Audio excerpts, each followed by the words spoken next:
Um, got my braces on, my boots are tied. I'm gonna go on Prime to fight some dumb guys. Okay.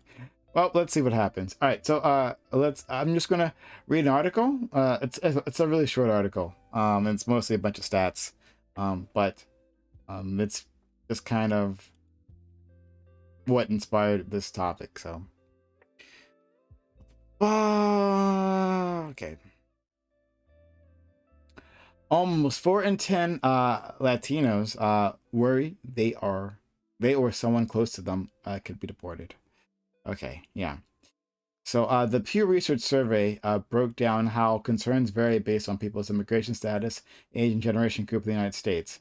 Nearly 4 out of 10 Latinos, I always just say Latin people, but well, sure, whatever. Latinos worry that they or someone close to them could be deported, according to Pew Research.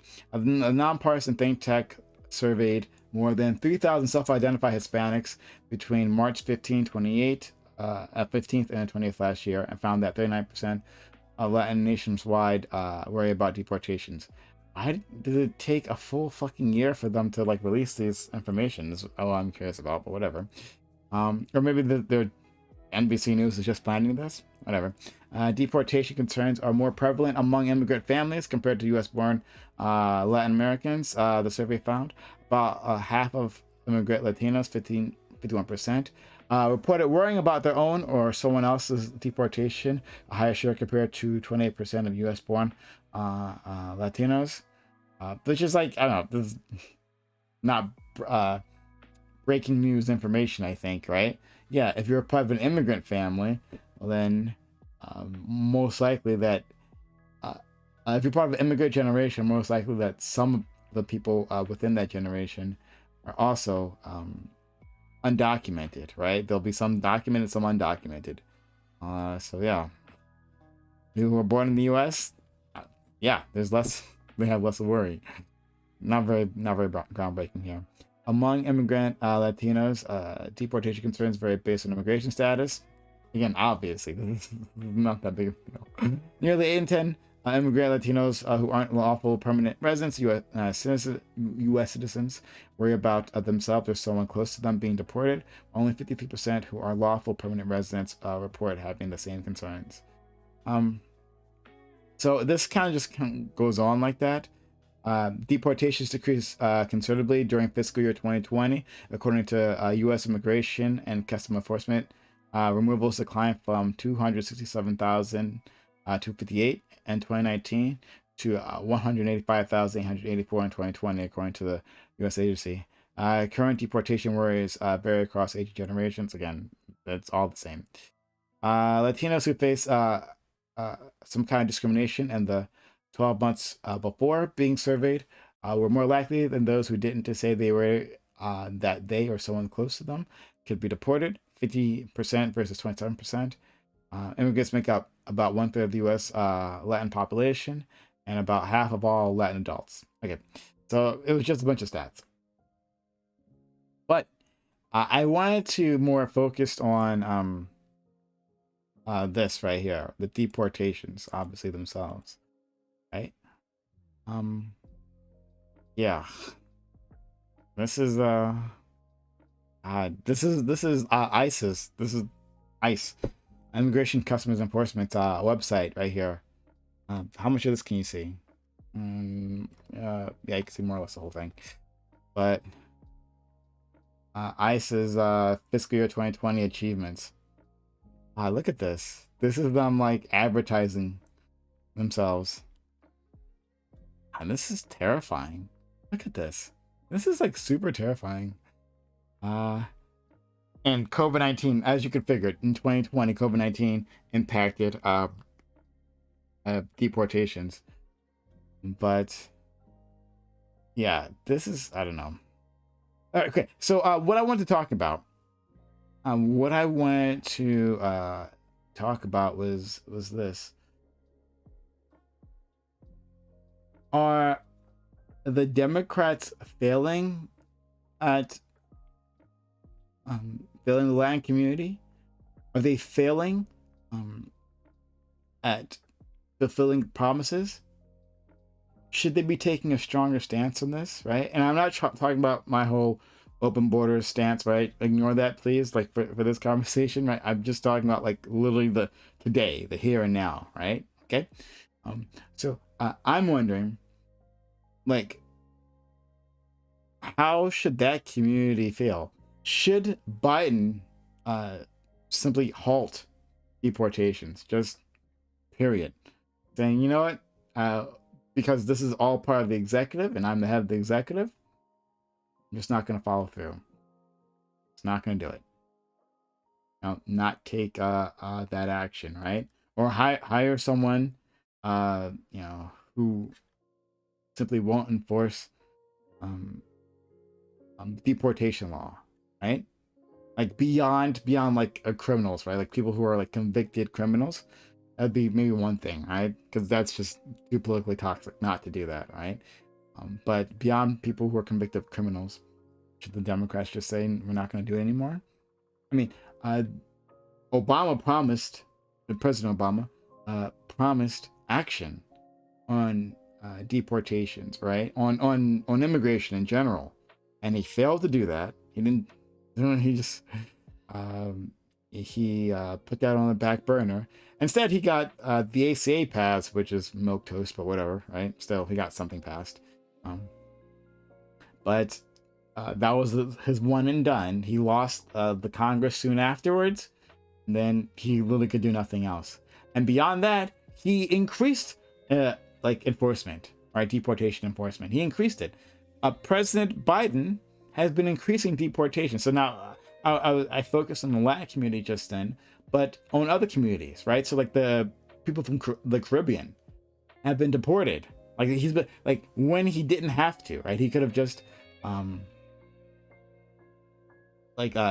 state deportations, especially for those who had temporary protection, because there was disasters in the Caribbean, right? So like natural disasters, and so there are people who are in the States who had temporary status.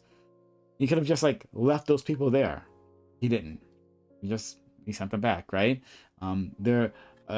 Haiti was hit by another earthquake, right? And there was a lot of people trying to get here.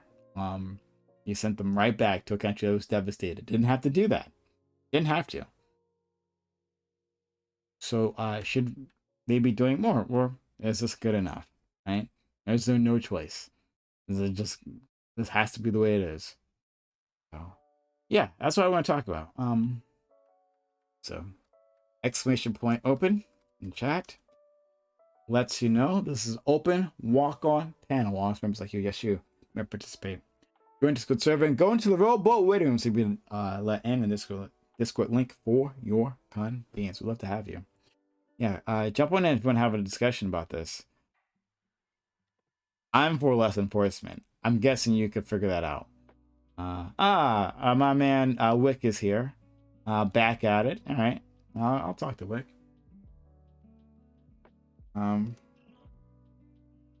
PrimeCayes, you literally were never gonna come on. The fuck? You were never gonna come on. Let's be honest. The fuck?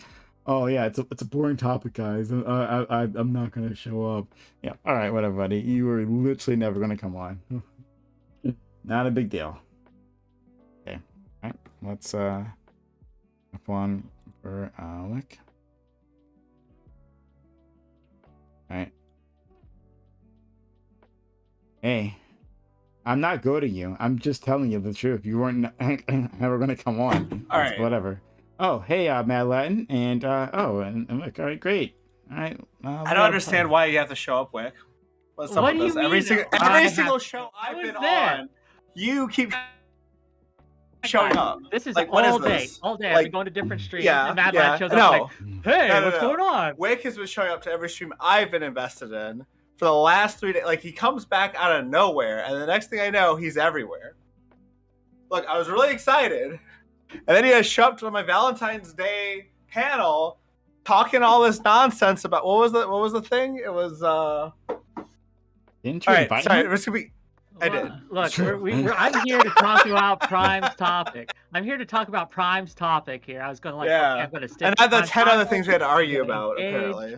With Prime's topic. We can argue Uh-huh. separately, Mad Lad, at another time. It's fine. It's All the fine. I'm things just I disagree with you with, but for now, I do want to stick to the Prime topic because Prime invested a lot of work into this. He made a lot of work picking a topic, reading an article, and we should grant him the respect that Are the you host. stalling because you're afraid? Is that what this is? You're just adding like the Afraid. fluff? Is that what we're I'm trying to address the topic at hand, but I do okay? want to say that, um, well, like this notion that Democrats aren't doing anything about deportation, again, in the article shared, doesn't hold up on the stats.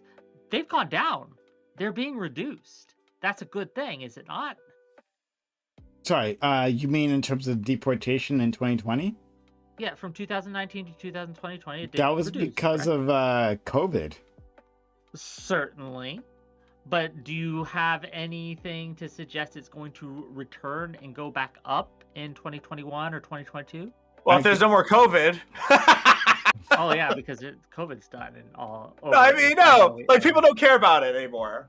But Like like, if apparently, fair. no, Matt Ladden, you go first. no, I'm just saying, like if people aren't taking COVID seriously anymore, and like folks have been like waiting for this like crisis to end, and then it's not ending, people are going to start taking action when they're desperate. The whole point of legal immigration, the whole reason people do it, is because they're in dire straits, and COVID hasn't changed that, right?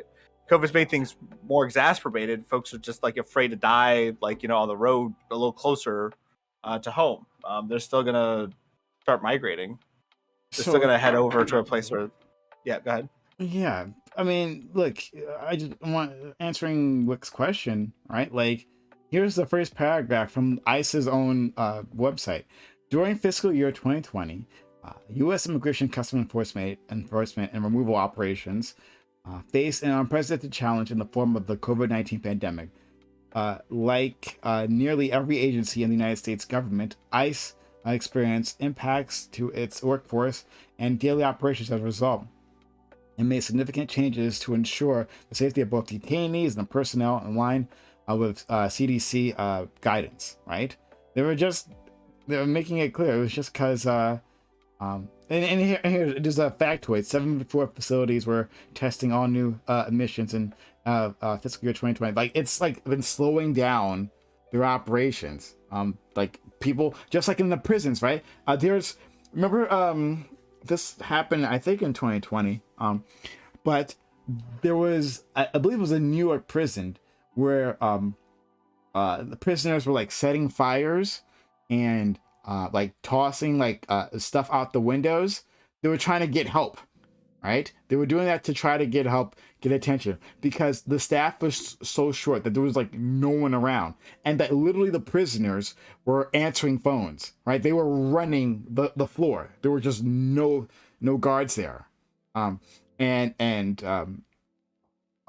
So like that happened to other agencies, just like I said there.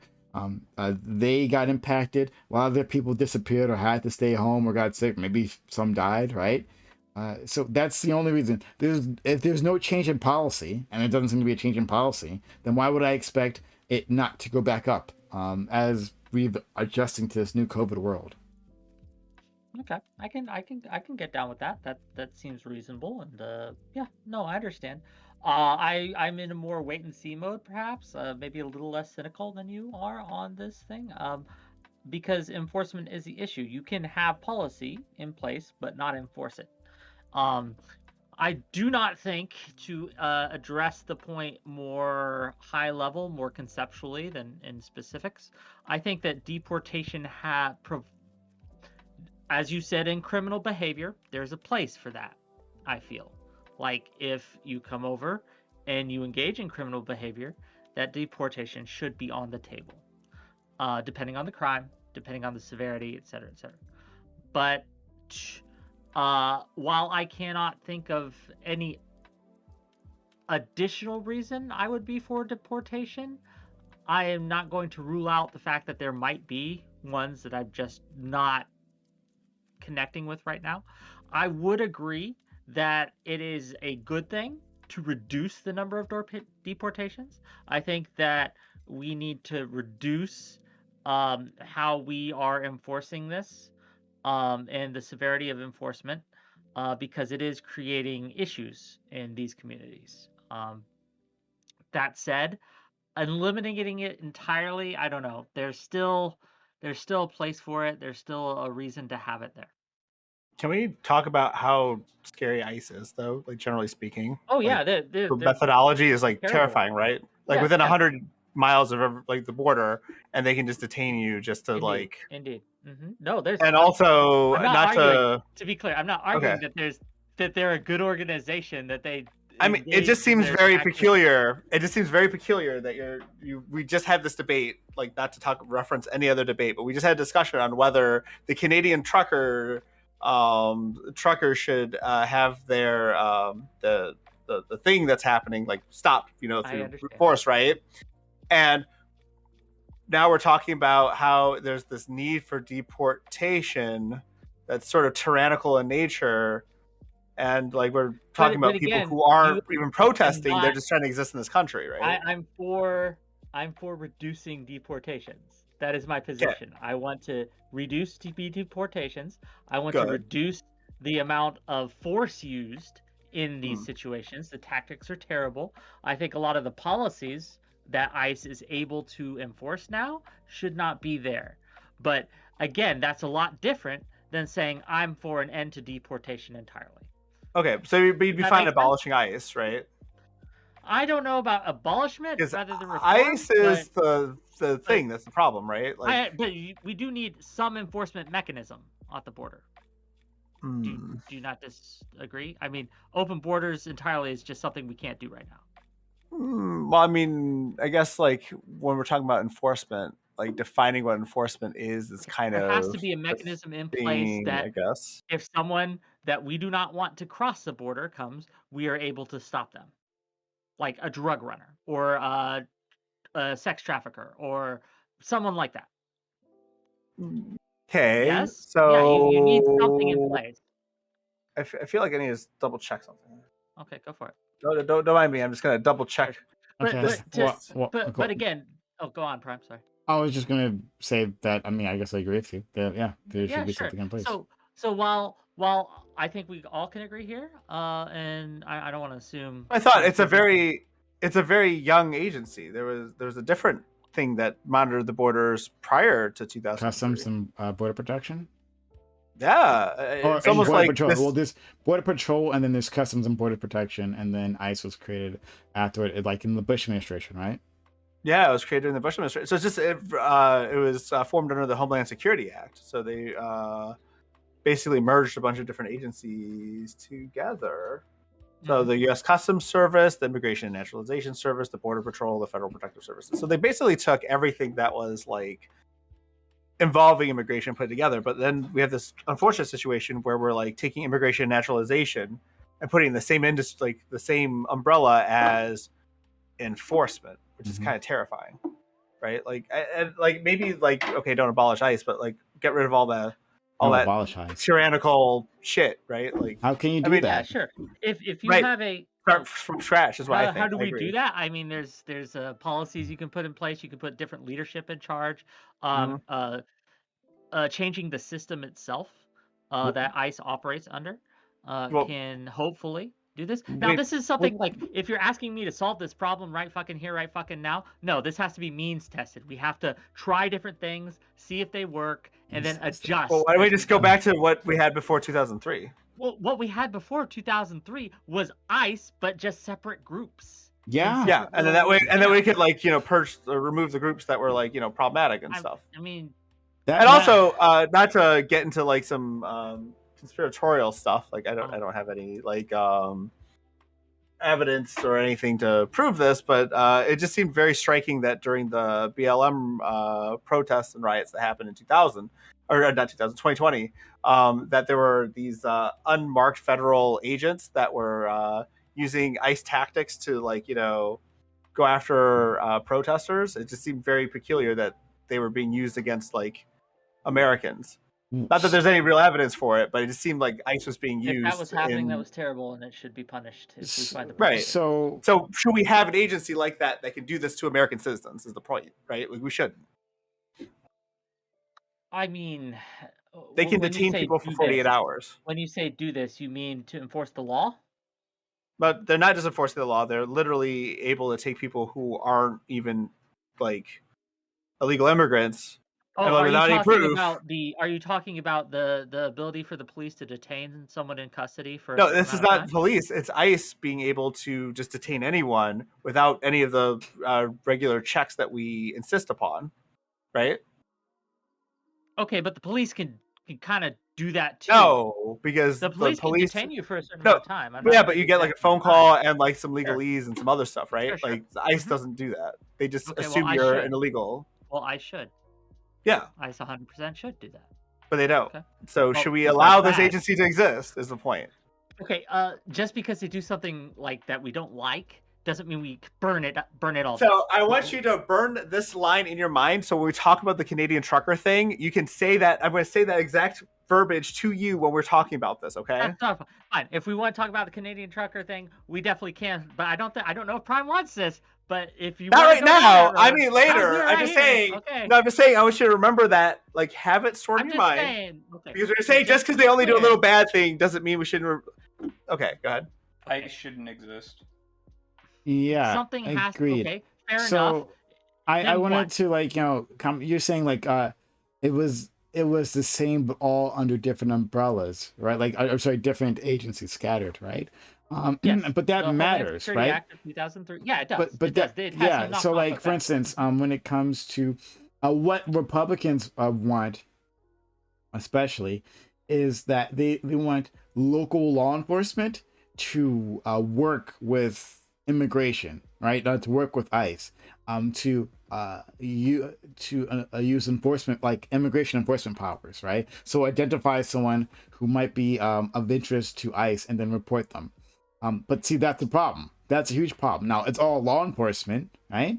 You'd say, well, why wouldn't you want a more integrated system? But that comes at a cost. Because then immigrant communities can't trust the police, right? I mean, you can't trust the police any which way. All cops are bastards. But like they won't interact with the cops, right? That becomes a problem. They won't report crimes because they're terrified that someone either themselves, someone they know, or maybe even the perpetrator, right, will be deported. So just because because someone might have perpetrated a crime against them, they may not hate that person and they don't want them to be deported, right? That's an extreme case. And so they'll suffer the abuse rather than reporting them. So that's a reason why we want that's an example of why these things are good separated, right? And we can think of further examples, like if it comes to like dismantling ICE, but it's just one example right there.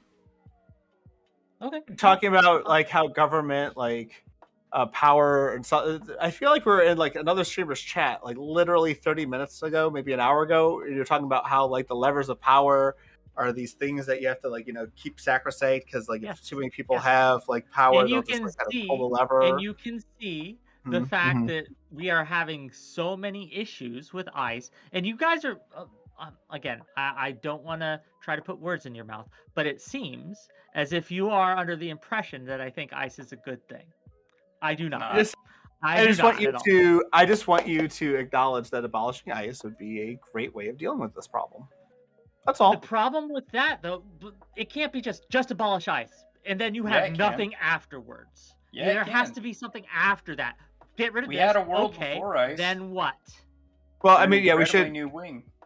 We should just do exactly what we had before, right? Like this. It's not like the system was bad before. It was Well, just We were just system got all also had patriotic and problems stuff. before. Not like it was The good system before. also had problems before. Yeah. Well, at It least they was weren't changed like. At least the U.S. No, it was changed because 9/11 happened and we got all Sure. freaked out and decided to do all the different things. Like there, it didn't. I mean, maybe centralizing authority gives us an edge in detecting like, terror threats on some level. And I can understand why that would be appealing, especially if you've got a population that's terrified of terror attacks.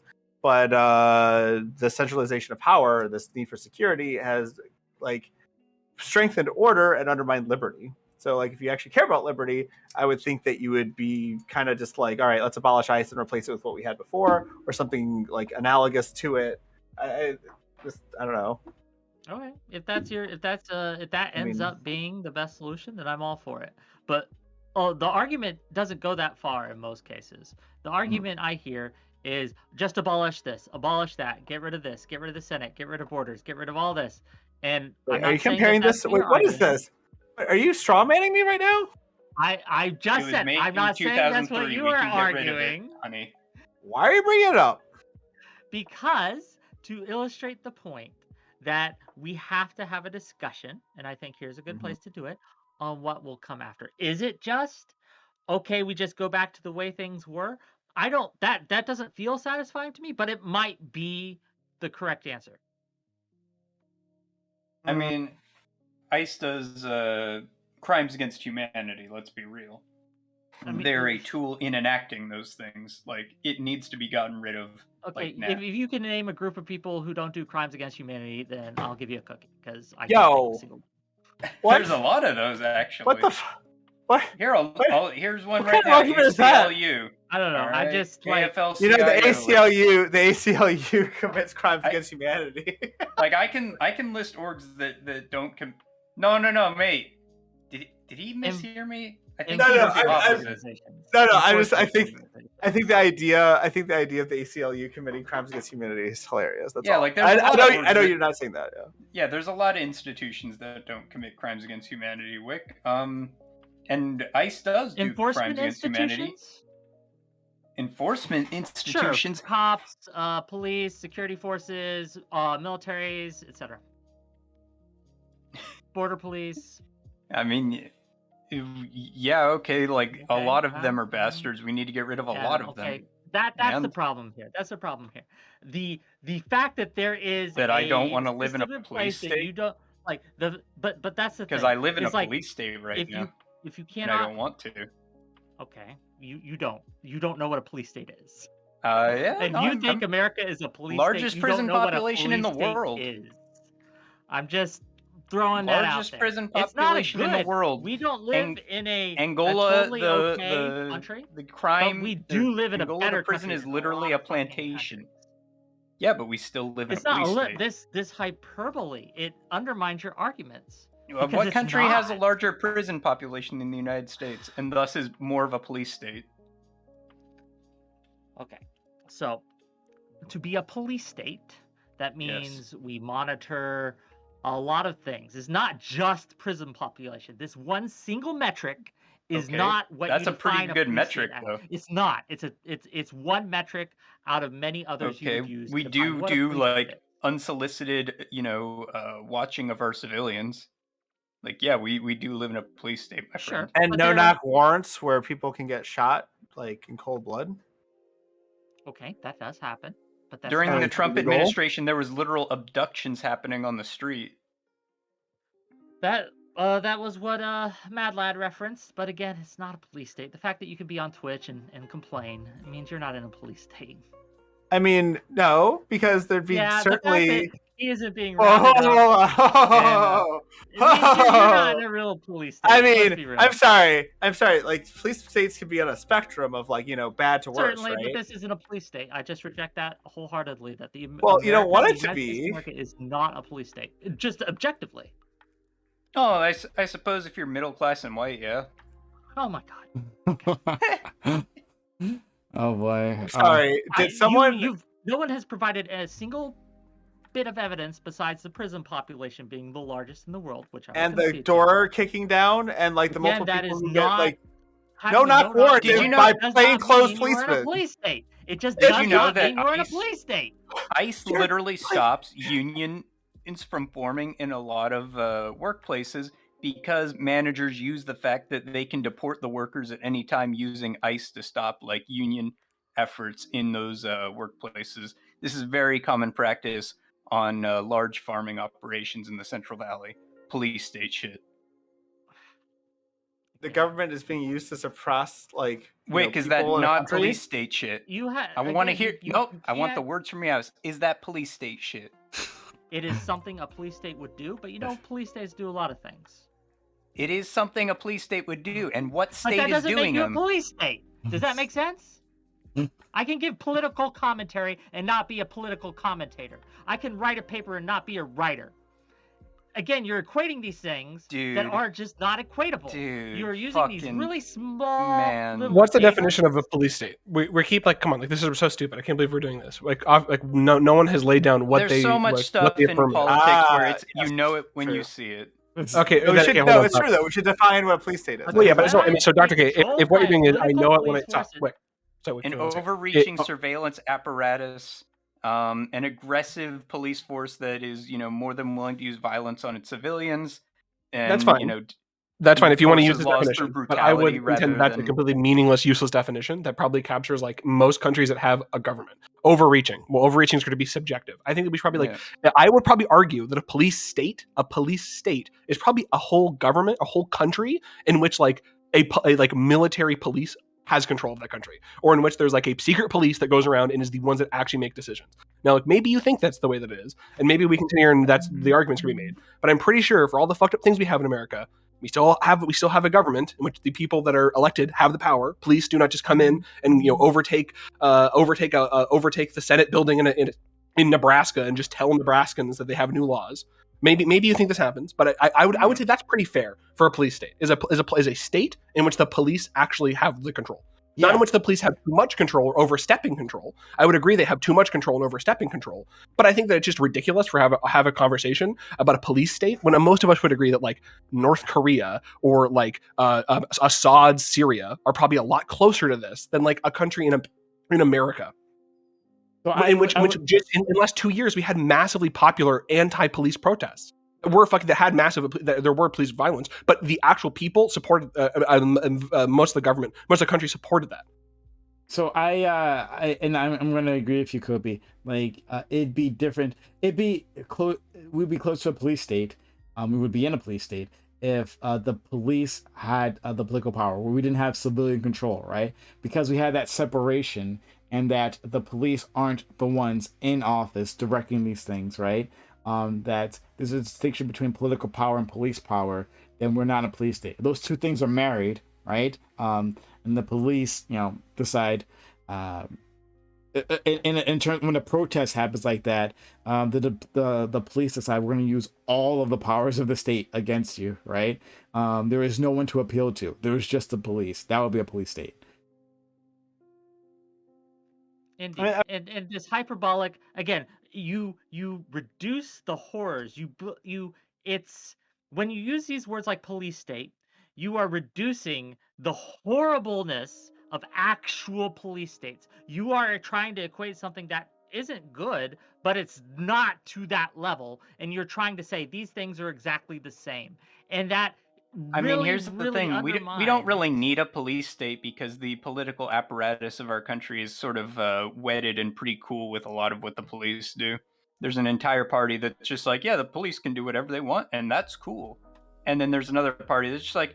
Which changes depending on who's protesting, as we've seen. If it's the fucking Canadian 100%. truckers, the leftists are like, send in the military, the tanks and the planes, bomb them into the fucking ground. I don't think the leftists aren't saying that, though. BLM. Nobody's saying that, oh my god, the police told them to stay in this area? I think you're just fighting ghosts. Right, you're a ghostbuster right now. What leftists are arguing to actually on set up Twitter the today? I saw Bosch, the father of all socialists, everything on Twitter, saying that he is against the shutdown of the thing. No, you don't understand the drama. He's against stopping payment processors. There's a whole thing with like stopping them from paying bills. Yes. He actually is in support of sending in the military. If we pull back here and go into the less hyperbolic take, if we pull back here, the take, I actually 100% disagreed with what Dr. K said there, that there's a party that thinks the police should do whatever they want. The Republicans absolutely do not agree with the police when the police try to stop pro-Trump protesters from going into the Capitol. They immediately start saying we should hang them, we should beating them, pepper spraying them, blah, blah, blah. Yeah, blah. Exactly. Then the Democrats are like, oh, okay, do whatever you want, police. That's fine. We have a population that's very excited to use the police to do bad things, is the point. Yeah, exactly. Regardless of who they're targeting, people are very excited to I'll relent a little bit. We are living in a state that could very easily become a police state, as a lot of the ground is primed for that shit. I see what you did there. The ground is very primed. I don't know, know. I mean, saying a whole lot of nothing. I guess it's a different long way to go. conversation, right? But I mean, Yeah, I don't ICE know. are a That's bunch another way of just saying ICE are a nothing at bunch all. of brutish bastards, and the fucking department needs to be abolished. Okay, sure. All right. So the debate board, thank you for coming through. Use your conservative wisdom to get us lefties back on track. So Well, it looks Right. like Dr. K was already smacked upside the head with a silly club by even the leftists here for his bullshit that the U.S. is even anything remotely approaching a police state. I wonder what The he ground is actually seated for thinks it. is representative of being primed to very easily slip off the edge of the cliff into a police state. I wonder what factors or drivers he has in mind. I mean, would you not agree that ICE are a bunch of overreaching and cruel, and they are not Nope. needed? Nope. No? No. Nope. The family separation school? No. No? There is a prudent and reasonable basis to separate the adults ad and hoc children detention at the border, centers are particularly when we experience high levels of human trafficking, especially that involves children. That's right. Everyone ICE Okay, catches there is you a go. human So trafficker. we have separation as a reasonable and prudent approach, but I'm wondering what other factors or drivers do you think are facilitating this slippery slope right over the cliff into a police state? The ability to act almost unquestioned, the near legislative immunity a lot of police seem to carry with them. That They hasn't been the don't case seem for- to carry for anything remotely years, close though. to that. Yeah, police are What? getting especially in the last, I would say, 5 years. This whole the whole idea that police are somehow above the law has gone down. We see police for the first time in a long time being prosecuted successfully for things they do that are terrible. This is a good thing. This is evidence of us not being at that cliff and the population not being okay with police overreach and police totalitarian control. This All is right, evidence. let's keep up the good work then, huh? Yes, it's a Okay, good thing. hold I'm on. not disagreeing with that. I'm just saying that when you say that we are at a spot that is better than has been in almost any other time in our history when it comes to policing and things like that. That's not good because it's still shitty, but it's been better than almost any other time in our history. Okay, it's getting really boring where somebody will say like, hey, I think America is actually never been more racist. And then somebody will be like, well, actually, I think XYZ reasons it's actually proven that it's actually we've gotten better. It's like, okay, well, actually, we still have a long way to go. It's like, okay, well, why do we have to waste? If you agree that that it's better, maybe a long way to go, why do we have to make the initial claim? Like, I think we can all agree that the Dante Wright person getting the person who shot him getting a verdict, the person that shot that one guy who she said that she grabbed for the taser incorrectly and shot him, and George Floyd's killer getting all three of those people, all three going through our justice system and all getting, maybe they should have had more, maybe we should have had a public execution. Yeah, usually they only seem to be put in when there's an enormous fucking social media campaign to hold them accountable. The thousands of cases that don't get brought up are just usually silently dropped, or they're moved around to different departments, or they're given probation. To some extent, this is just a way that to some extent, I agree that that's shitty. But with any kind of anything, whether it's a legal system or a regulation about how much deer we should hunt, if there is not being reported, there's not attention on a certain violation. That violation is not going to get the squeaky wheel gets the squeaky wheel gets the oil. That's why I think that there's a very deep importance to groups like Black Lives Matter to continuously bring up these instances so they do get the attention. I agree, but I feel like we keep hopping to points where it goes from the criminal justice doesn't do enough to it does enough but it should do more to it only does enough if we have people watching it. Okay. All right, so we've thoroughly whacked out that police state nonsense. Okay. Okay, No, I don't want to be like a shit on Dr. No. I agree. No, we're just shitting on his point. No, Just fuck one- you, DeBoer. The pro-ICE Eat a fucking brick. I'm sorry. There's hold on. one pro-ICE person. Kobe, you completely glitched out for a bit. We didn't hear anything you said. Oh, the thing I said was I don't want to make this just a whole shitting on Dr. K session. I think Dr. K has a lot to add, and I just disagree with her on this. And it just seems like most people here are not 100% on her side. I don't think that we need to go down this rabbit hole anymore. I wanted to ask to the more pro-ICE people, it seems that we had immigration issues in this country. Like we've had a war, we had a border war with Mexico. We've had this for a long time. Obviously, I believe that the big border crossings, if I remember correctly, they went up in the early 90s and 2000s. NAFTA stuff, if I remember correctly, I'm not 100% positive. My question would be: it seems that we dealt with immigration before we had ICE. ICE is a relatively new creation. Why couldn't we just? I mean, I think we can all agree that there's a lot of problems with ICE. Could this not just be? Could the funding not be given to other services that we of necessary immigration services, and those just be taken care of by other groups, by, I don't know, FBI, Homeland Security, other groups? I'd be like if that can be shown to be a better solution. I think that's a great idea. Yeah, simply allocate the funding to groups who are able to do the job better. I am not pro ICE by any means. I am simply, I don't like animosity towards ICE just because it's ICE. I want okay, what do you have better? What do you have more of it? That's I would say one of my biggest critiques earned that. Well, yeah, I would agree with that they did earn that. They've earned a lot of their animosity. I would argue one of my biggest criticisms of ICE is that if there is something that we can have solved by these other agencies that are more broad, like the FBI or by Homeland Security or whatever, I don't like the idea of having ICE, because I worry, and this has already happened, that you create like a fifth a fifth column that is a pro-immigration, just like element of our government that is always going to advocate for more tighter immigration control, because there's always going to be like the ICE union that is always going to be in favor of this. And it's just sort of a self-fulfilling prophecy, which I think that we can all agree. Like they have economic incentives. Basically, right, yeah. Like the DEA. Yeah, precisely.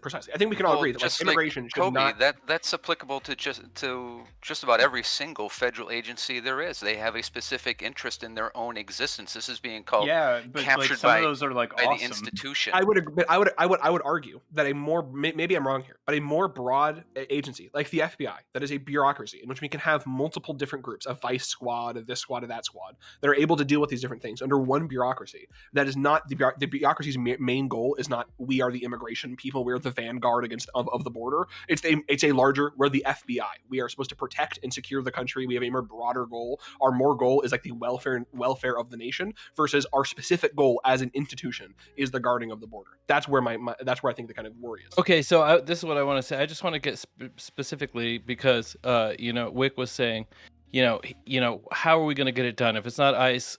What is it? And then Dr. Case, and then I'm sorry, debate board was going, but never mind. I forgot what I was going to say. I don't think ICE handles the border, protects the border though. U.S. Customs and Border Protection. I think they do that. Right. So ICE has. Well, ICE that's has underneath two ICE, missions to it. Is that underneath ICE, or is that a separate agency? I could be wrong. Maybe I'm wrong. I'm pretty sure they combined everything into ICE under one institution. It says the United States Customs and Border Protection federal laws within the United States Department of Homeland Security. It's under the Department of Homeland Security. I don't think it's under ICE. If I am wrong, I do apologize. Okay. So ICE is just another component of Homeland Security. Yeah. Right. And just like the Homeland Security is just like the FBI. The FBI, just like Homeland Security, has a wide variety of missions, as well as areas of responsibility. ICE has two parts: enforcement and removal operations to enforce immigration laws within the borders. What's the problem, and why are we targeting that? Why do you guys value this, or what do you fear about it? What is this? Value what? Policing the border. I mean, why is it a valuable thing to you? Well, we want to keep out drug traffickers, child traffickers. There are instances. But are you exaggerating? I'm sorry, are you exaggerating the child trafficking thing? Like, exactly. You know what I mean? Even if there's only one dude doing it, I want it stopped. Exactly. Thank you. So you are exaggerating it. That's a dumb argument. No, I don't agree with that. To King William, I'll make an argument I think you can be sympathetic to. I know you're very critical of capitalism. There is IRL anarcho-capitalism south of our border. There are drug cartels. There are IRL anarcho-capitalism. They would love a completely unregulated border, that they could move whatever kind of product, both completely illegal and non-illegal, through that fucking border. I do not think that is something that I think that'd be bad. It'd be no good. Yeah, and I don't understand this belittling of these legitimate problems. Like, do we not think that there's a child trafficking problem? I mean, I want to hear what you're. Well, you yourself don't think so. I think so. No, you think you're just like, it could be one, it could be 100. You know, you William, haven't looked I into just it. because I don't have the broadly- exact fucking number in front of me doesn't mean I don't think there's Debate- a problem. debate- You board. haven't even One thought second. about it. William, I think. Go ahead, So debate board. William, You I were think trying the to say broader something. Go ahead. principle here is that to actually affect national sovereignty, you actually have to control your borders.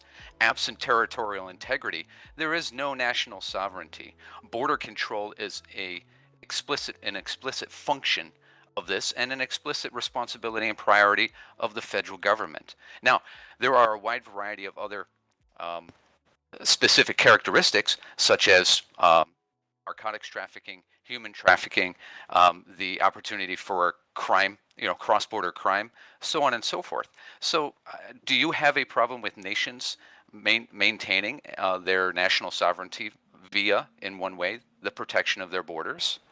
Well, I want to So- actually make the distinction between what we'd need to do in order to quote unquote protect our borders from the threats that you guys mentioned, whether they're 1 to 100, and the vast endemic racism in this country towards different people. I mean, and you talk about border skirmishes, you're talking about the Mexican-American War, and which was basically Confederate expansionism, you know. And Okay, let's not go and No, a lot I of don't that, know. a lot of that, back. a lot We're of that in 2022 right now. racism dates back to then. And so There's I no just want to racism sniff out the inherent difference. to Whether controlling you're your being a national racist borders. person about it, like, or you have some issue, like you're monstering people, south of the border who are trying So, to come William, up here you're to work. completely ignoring the context and point that I made. And so I'm asking you again, is there no national government responsibility or even obligation to secure its borders, to maintain its national sovereignty? Oh, certainly. that but just I That's- think I we've know far I was outreached I that did answer that responsibility. question. Maybe But you're No, maybe I just heard you reach I'll back say it to a little more racism and simply for you. Confederacy. I'll say it more simply for you. I want to figure out where we actually have national security concerns, and then it be proportionate to that, and then it not be this extra thing where everybody is obsessed with policing the border because they're obsessed with being replaced, or because they're Hold on. obsessed with Sorry, did hordes I coming lose- over the This border. I think I lost Of the people who thread are here because foreign or who look different. My goodness. And because there are plenty of people who want an ethno state boy, out of go, America. go. okay, wait, There are hold on. plenty of So, that have like, to have the didn't we have already to talk? politically Okay, involved people. Prime already pointed out that the border enforcement is not directly underneath ICE. ICE's job is to deport folks. So, debate board. I guess my question for you is, what does border enforcement have to do with this concept of whether ICE should exist or not? Because if there's still two separate entities, you can still have guarding the border as a separate thing, and then you could have ICE be abolished and still be securing your borders. Well, we started Because, talking about Because we they're started, terrorizing these communities. Oh, sorry. we started. Go Sorry, ahead. sorry. 1 second. I just wanted to say that King William, I was going to let you finish your point. Debate boy, if you want to jump in afterwards, that's fine. Then let's go to Wick and Kobe. I know Kobe's bursting with something to say, so go ahead. I'm just saying that it's a way of surveilling whole communities of people, and there's a lot of hostility towards immigrant communities, and that's because there's always a possibility they might unionize, and have that's just a problem. They could be organized in some way because I'll be they're right back, cheap guys. labor. Because they're cheap labor. And they build migrant labor housing out here with large machines, and that is not leftist. That's people hiring people at a lower cost and bringing people up, basically enticing them to come up here to work here, and then they are policed and surveilled by ICE or Palantir or whatever, and then so they are terrorized. And it's a way of keeping them in a permanent position like that. You don't give them a clear pathway to citizenship. You're never getting mad at the people who are hiring them. It's all quite obvious. That's bullshit. So Go ahead, debate boy. Yeah. So Matt had a good point. It sounded like the conversation went from being ICE specific or centric to talking more broadly about border control and enforcement. But so border control, right, with Customs and Border, and then the interior enforcement of ICE, something that was done before 2003 when ICE was created, and internal enforcement is still required. Again, because of employers who do victimize as well as mistreat illegal immigrant workers, right? So there is a reason to do some level of interior enforcement. ICE exists for that. ICE does not exist and does not right now continually monitor or surveil immigrant communities wherever they might be or not be. That's just not their core priority, and they don't have the resources to do it. So my point in bringing up the larger national sovereignty issue is we can demonstrate that there's a national government responsibility to maintain its national sovereignty. One key characteristic of that is border control, and that is not inherently racist. You do not have to be racist to want to control your borders, nor enforce immigration laws.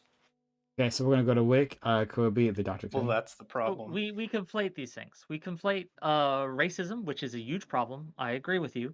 But then we kind of extrapolate that racism and apply it like, well, if this happens, it must be because of racism. And that's where I get off board this really weird thought train here.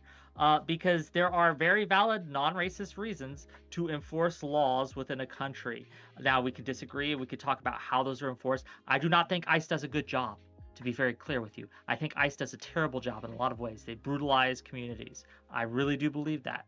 That said, they do brutalize. Do you not agree that they brutalize communities? It's just funny to hear you say it, you know? No, I don't agree with So that. that's okay, well, but you're the going to paper go I on don't to say, agree so on that this. happens, and so it's okay. Just get on with it, gentlemen. What are you talking about, dude? Wick, So- go ahead.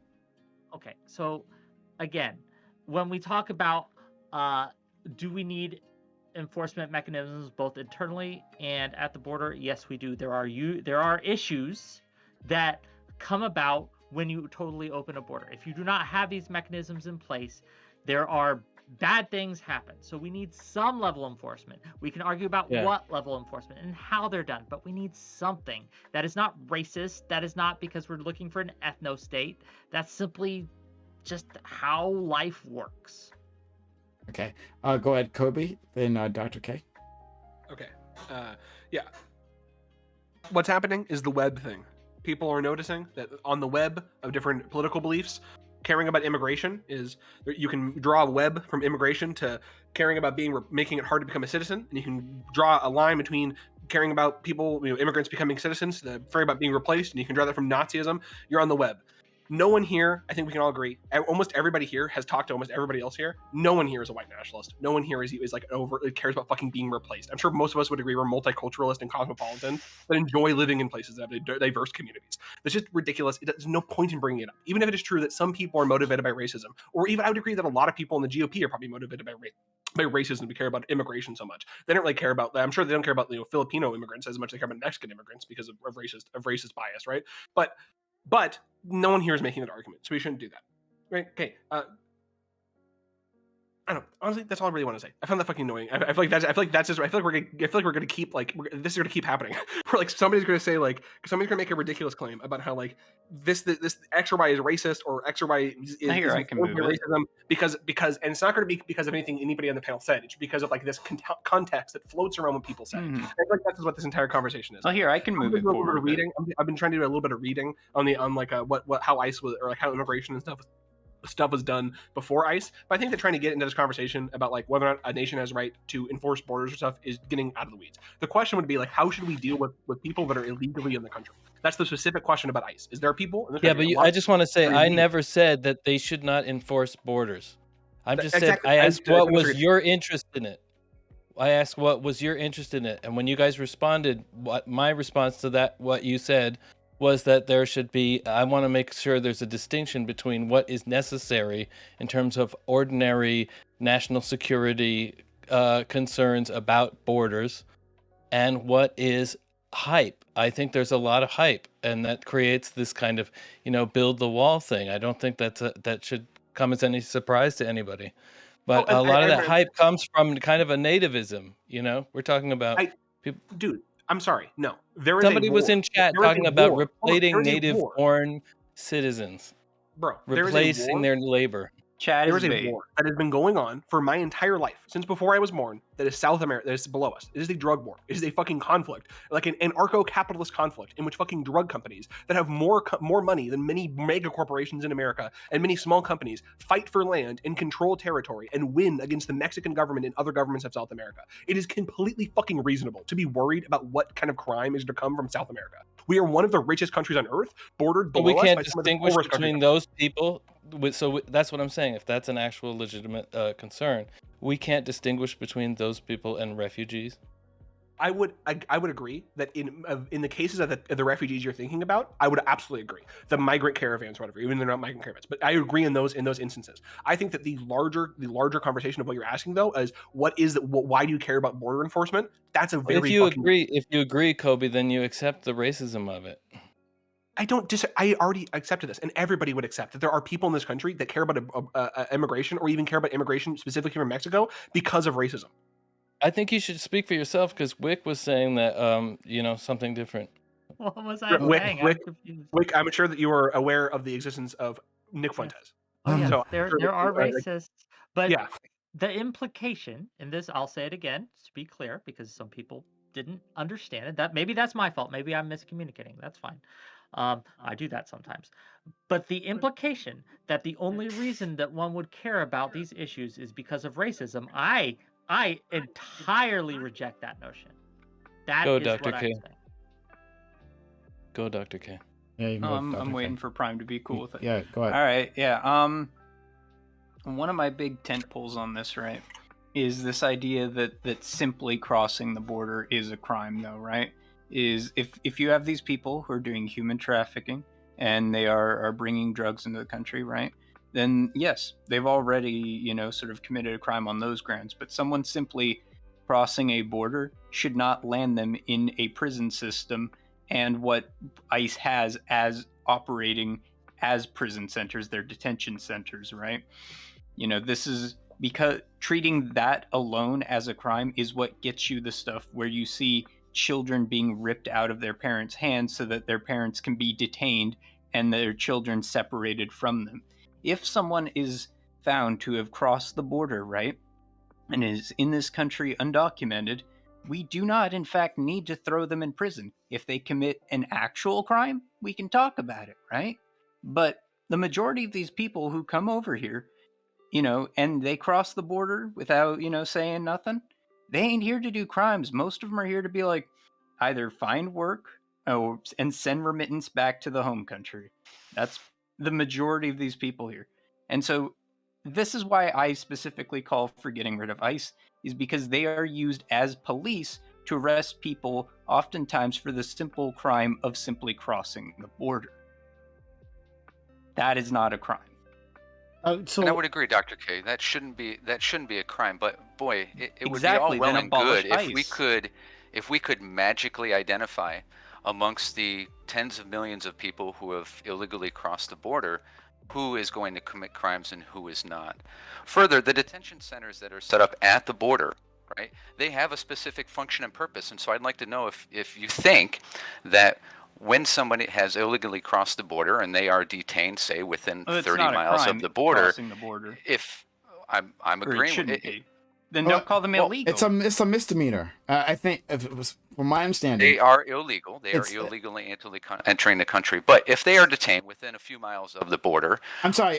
What do you? Board, like your mic is doing this thing that it used to. It stopped doing it previously, but now it's doing it again. Yeah. Where the volume raises and decreases randomly. So if you could do something about that, please. Sure. So, Dr. K. So what do you propose to do with those folks who have illegally crossed the border when they are picked up within a few miles of the border? What do you propose we do with them?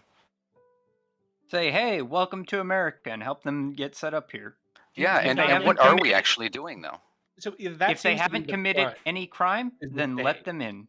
Typically, they are let go with a order to appear, for which a majority don't appear at all, and hence ICE has a function to get these people don't make to them appear. up here. Be like, welcome to America. Sorry about that. And let them be. No, I think most of them do appear. First of all, I don't accept that. There's a very specific group where there's a high percentage that appear. Generally Okay, so speaking, though, a that's high a little percentage bit does not appear So at all. it's refugees that appear. I think it's like the like Yeah. specifically people. Oh yeah, that are there's a doing high refugees percentage are of very, very high refugee or appear, but asylee just in general. seekers who are. Yeah. So I do have a question for Dr. K though. Do you not think that there is a value in having some sort of like a, well, for example, if I were to fly to another country, there would be customs would check my bags and make sure I don't have anything, I'm not bringing anything illegal in or things like that. And being that there is a drug trafficking problem at the border, being that there is a child and human trafficking, do you not think having some sort of center in place to go through people wanting to cross and wanting to come to America and just making sure that these activities we already are have not border going on? checkpoints. That's not run through ICE. I understand that. But do we think that that is sufficient? What do you We're mean? skipping over we're skipping over the way less tenable part of this, which is like, should you just be able to have American citizenship just because you come to America? Just immediately, like I know that from an anarchist perspective, but like vast majority of people in America are not going to play ball with that. And 99% you would have of to all obviously countries go through the process of naturalization. Right? Well, here'd be the question. Okay, then they'd be like, well, what if somebody didn't want it? What if somebody just really wanted to just come into America and just live completely undocumented with nothing, and they didn't want to go through this process? That's going to be a huge pain in the ass for them. At that point, how do we as a society respond to them? Well, that's going to be a very, very small group of people. So just answer the question. One, it's not really worth enforcement, frankly. Okay, so we don't do anything. Right? That's the question. If they do begin to commit a crime, right, something that is de facto illegal, then we can talk about it, right? If they've whacked someone, we can talk about it. If they, well, that's funny because we don't talk about it. If they do tax dodging, we can talk about it. We have lots of cities across the country turning themselves into sanctuary cities specifically to thwart action on people who are not just suspected of crimes but have been convicted. Sanctuary city is a basically meaningless term. No, it's absolutely not. Here in Portland, Oregon, you have not only the city, the municipality, but the county sheriff not cooperating with federal authorities when they detain someone who has an existing arrest warrant, who has already committed a violent crime. So sanctuary cities have a very practical experience in the United States. Because if it's just crossing the border, you don't need to enforce it. Okay, again, like it's not like people crossing just do the border ain't a crime. It's not like somebody does like a loop in a car and they come into fucking Juarez, Mexico, and then if people are coming to America and then staying in America, that's there's a deeper disagreement that we keep glossing over, and we're just gonna keep glossing over forever, and we're just gonna ask questions back and forth. Some of us think that you should not be able to just become an instant American citizen just because you come here, and some people. Well, I'm not even saying that. I'm saying you still have to be naturalized. Okay, let me rephrase that. Some people think that there should be some sort of punishment for coming to America and not engaging with the naturalization process, and some people think that there should be. Yeah, there shouldn't be. Okay, fine. That's the disagreement. If we want to talk about this, that's the disagreement. We should not be a higher level convo. Yeah, we don't gain anything through enforcing that. Okay, well, my actual argument would be like an easy defeater, because I know that you like democracy. I promise you that in America, people are not going to go with the idea that you can just instantly come to America and become a citizen. 99% of all countries do not have this. That is not the democracy has gone with it. We can debate it next council session. I do so think though. I do want to let some other people on who haven't gotten a chance to talk yet. We have Radav and PrimeCayes who've been sitting here patiently. Radav, do you have anything to say? And then we'll go to PrimeCayes and then Professor Meat.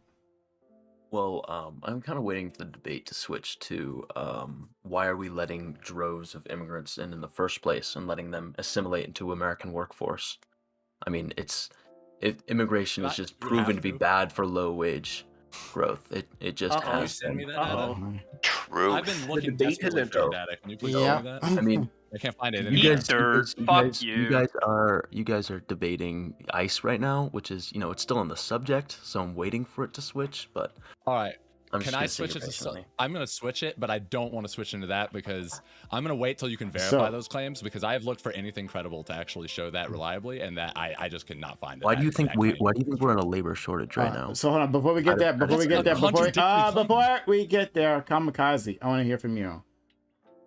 So yeah, regarding ICE, everybody's just using this blanket term. ICE is bad. ICE is terrible.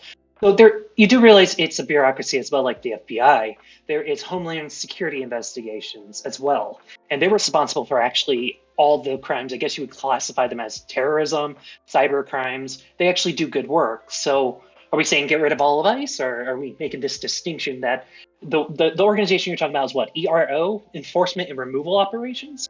They actually asked to be separated from them because of how bad what they were doing is.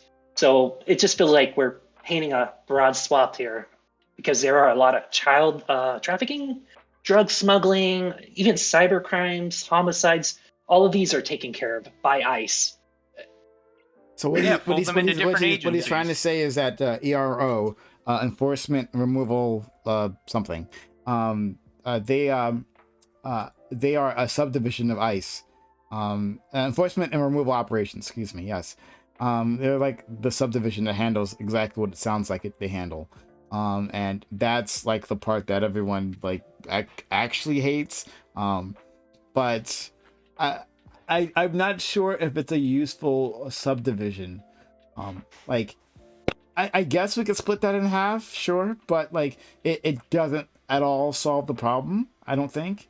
But Prime, it sounds like the problem with ERO is the actual job they do. So Dr. K's suggestion that we reorganize ERO into some other agency is, I don't know if he's just being intentionally dishonest. I'm sorry, her. I don't know if she is being intentionally dishonest or what, because it seems like the primary objection is we don't want enforcement and removal operations, period. Yeah, I'm saying fold the other branches into others, like get rid of ER. Right. So the objection here is that we don't want the United States involved at all with enforcing immigration laws within the borders to identify illegal aliens, to conduct deportation proceedings. Illegal alien. Again, just crossing the border isn't illegal, or shouldn't be illegal. I do have a question for you. Is a fantasy land that we don't live in right now. Do you not? Do you think? So, do you not think that maybe it might be better, and I don't know what everyone else thinks about this, and this is just off the top of my head, maybe it's a dumb idea, but instead of having ERO take care of immigrants who commit crimes in America who aren't naturalized citizens, and say they commit a violent crime, why not let the police, the local police, enforce that instead of specifically ERO?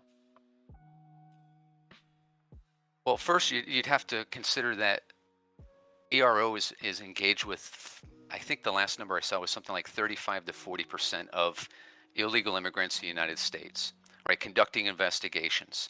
Now, imposing that resource-intensive activity on county sheriff's offices or local police departments, there's a cost there. There's a cost there that states have to suck up. That these investigations and these activities are a result of a failure of a national policy is why I would suggest it ought to be kept at the federal government level. Typically, leftists would say, hey, the federal government is an endless, bottomless supply of money and resources, and appeal to that as a basis to say the federal government ought to do this, ought to do that. I don't see why this is any different. Okay. Sorry, Wicked first. Sorry, Wick. Excuse me. No, it's fine. It's fine. I've talked a lot. We can. You should. You should change your name to Wicked. Dr. Meat, whatever. Meat. Okay. Pile of meat. Go ahead, please. Professor Meat is my father's name, please. So. All right, so let me retract this conversation. And by the way, thank you very much for the study that proves my point, by the way. I don't know why you think a labor shortage in America that has already been demonstrated by any statistical measures that we have to not be something that's going away as things lift, and thus by implication is going to be a permanent thing by all implications. I don't know why you think that would somehow be an indication that having more people and low-skill labor come in is going to be a problem for the future of our economy. That especially when the headline of the study that you sent me is theory does not predict exactly what the labor market effects of immigration will be, unless someone else sent me that study, in which case I didn't send you anything. Okay, well then thank you, whoever it is. I'm sorry for the. I'm glad you framed it as me though, as the idiot. But yes, me too. Whoever sent me that study, thank you anyway for proving my point, regardless, because it does prove my point. It just makes the point that I was going to get to anyway, which is that first off, just to make the general point clear, we are in the greatest point ever to have extra influx of low skill workers in our economy. Like, this is pretty clear by anything objective that I can tell. We have a massive gap. If we fill that gap, the economy would like definitionally flourish. The gap's not going to go away, so it's not something. Labor wages would go down though. Force them to pay on par. To a certain extent, but this is like definition. Okay, so filling a labor market is never a good thing definitionally because it will bring wage. No, hold on. You're making a ridiculous categorical argument. But that's not what I wanted to really talk about. Yes, more people in a low wage working. Okay, more people in a low wage workforce is going to be less competition in the low wage workforce. This is quite easy macro econ. Okay, yes, in a basic categorical sense, but there are other things that play against those categorical forces. You have to figure out in particular cases, you have to actually do analysis of situations instead of identifying a certain principle that in a vacuum is consistent across multiple systems, and then saying, look, this principle can be applied in economics, therefore we can determine the truth based upon that principle here, even though the science literally contradicts me. Anyway, what I wanted the argument, please don't contradict me again, I'm going to get to my point that Please go ahead. The argument I was actually going to make, because everyone's talking about ICE. All right, that's what I really wanted to talk about. All right, I feel like I can bridge a lot of these gaps here. Okay, it seems to me everyone's pretty okay with, and also we should recognize that like almost half of illegal immigrants are from other countries, not Mexico. Right, they're from like Asia and China, or Asian countries and other places. Caribbean, and China. Yeah. Yeah, Asian China. I don't have the list. Come on, I'm sorry. Okay. But I'm. So if that's your argument against me, you got me. But so anyway, if we recognize these things and we recognize that there's all these crimes that we are wanting to stop, we can extrapolate a few things. First off, I think we can all assume that we would like to be able to target the criminals that are I think we would also all like to stop any instance of people weaponizing ICE against otherwise innocent members of the community. Generally speaking, there's maybe a few people in here who disagree, but for most of us, I think we could agree, okay? All right? There's no reason why we can't institute policies, as far as I can tell. I'm not an expert. Maybe someone can contradict me, but why we can't just institute policy that is going to make distinctions like that and prevent people from, that only allow people to weaponize ICE against people successfully if they meet certain criterias for criminal activity. Okay, I'll answer this question for you, Professor. Well, there's a big issue that wait. No, he addressed me though. No, I really want to hear their response, to be honest. I just wanted to say that. Sure, but I will address you as well. What's your name, Radif? Is that how you say it? Yeah, I'll get to you. Don't worry. No. Like, I want to talk. You don't have to talk. You don't have to address what I said. I want to talk because he kind of said a lot about me. Okay, once I address a point, then Prime's in charge here, not me. I don't get to say just finish your point. Finish what you're saying.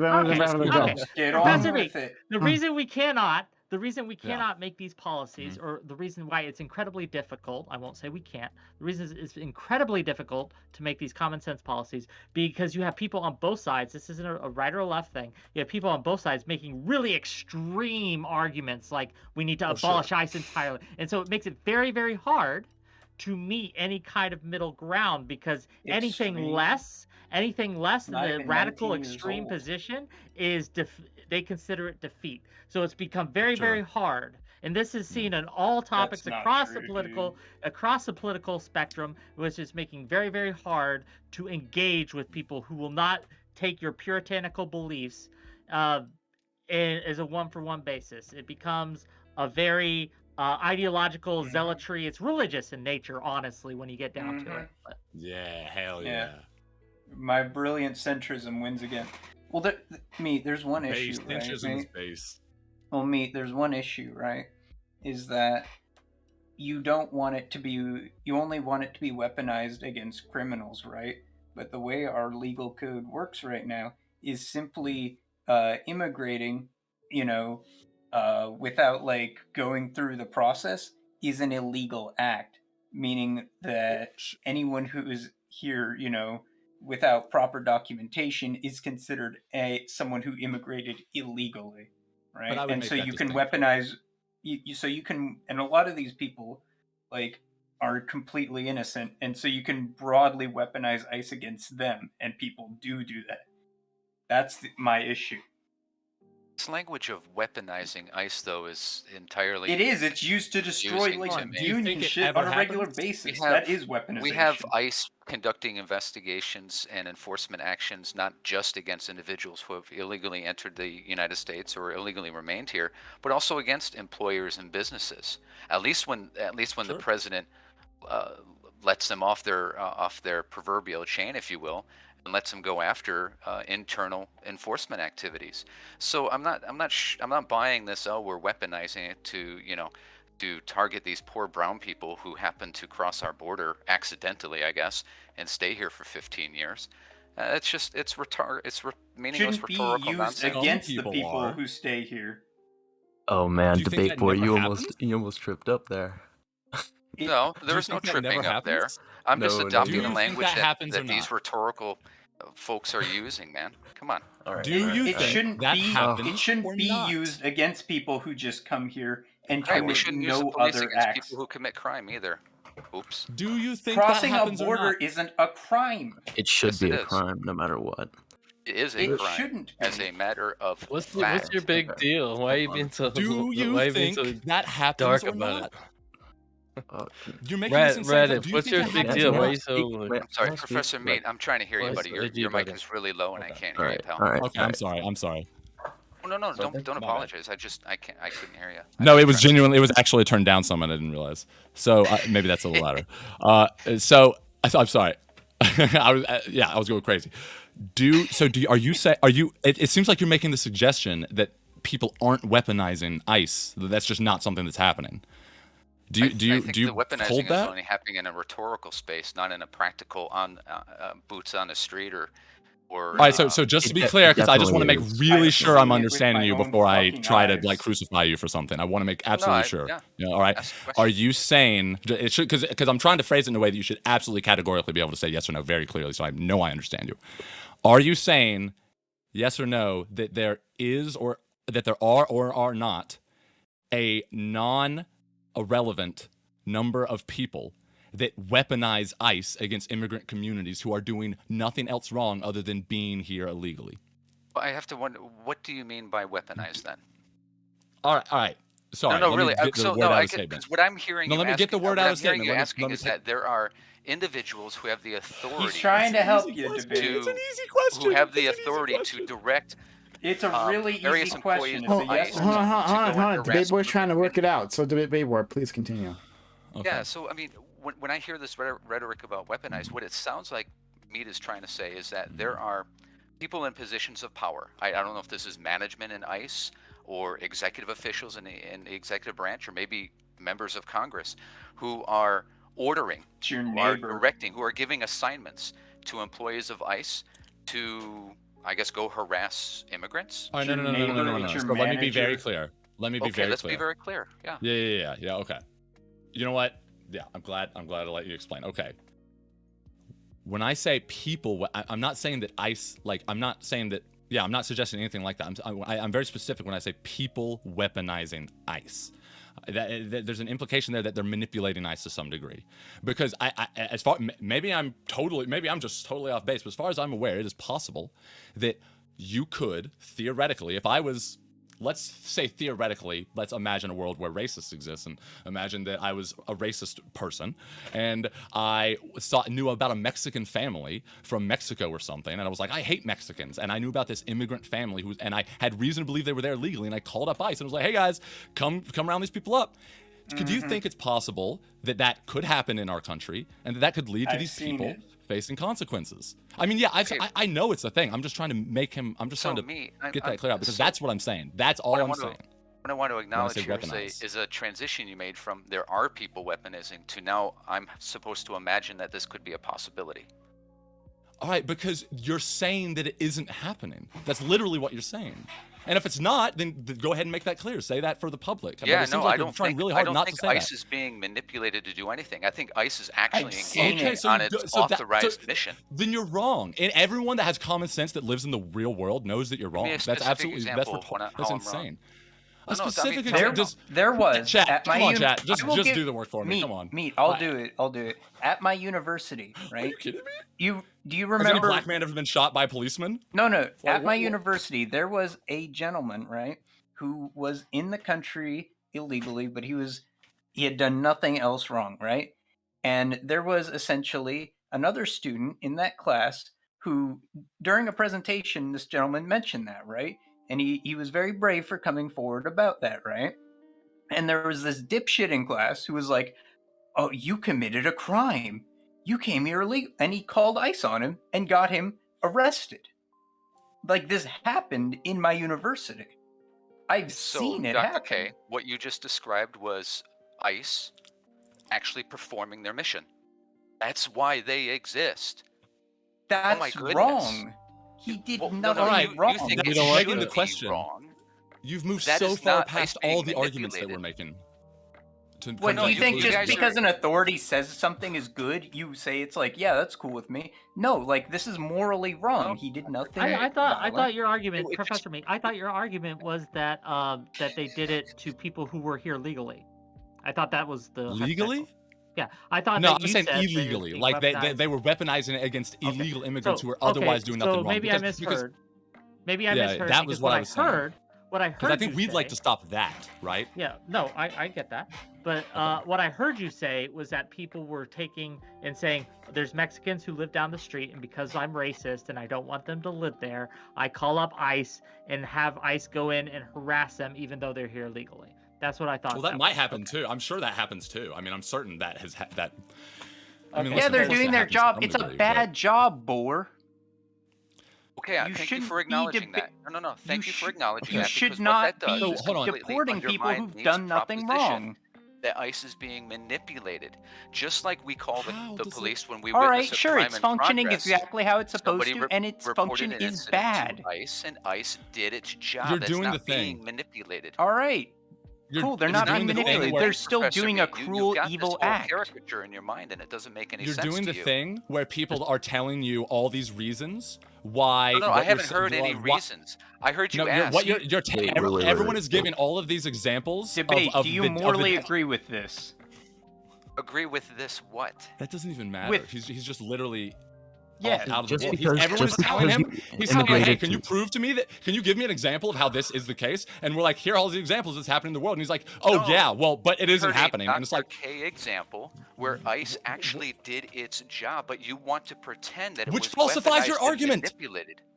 Wait. I defined what is happened in morally Dr. K's repugnant. example That was as falsified. my argument. I defined what was happening when I said weaponize as what was happening in Dr. K's example. So you then cannot point to Dr. K's example and see, yeah, so they were doing their job, so that undermines your argument. I don't know how you're even doing these mental. Nate, I you wish I gotta could settle draw down these here and acrobatics you're doing follow right along now. here. It's So out of this you world. You claimed that they were So being because they're doing weaponized, something in illegal, other it's words, fine. manipulated to do something. They were Dr. K's Okay, example. we don't is have ICE to use the being word manipulated. You're getting so allegedly caught up on these loaded words that are manipulated triggering into you. doing All its right, they job. did their job. It's a bad job. They're doing an immoral thing. Well, now that's different than saying it's Because- being weaponized. Do you believe what they are doing is immoral? Wait, In debate. that example that I Enforcing gave. the law is not immoral. No, it's not.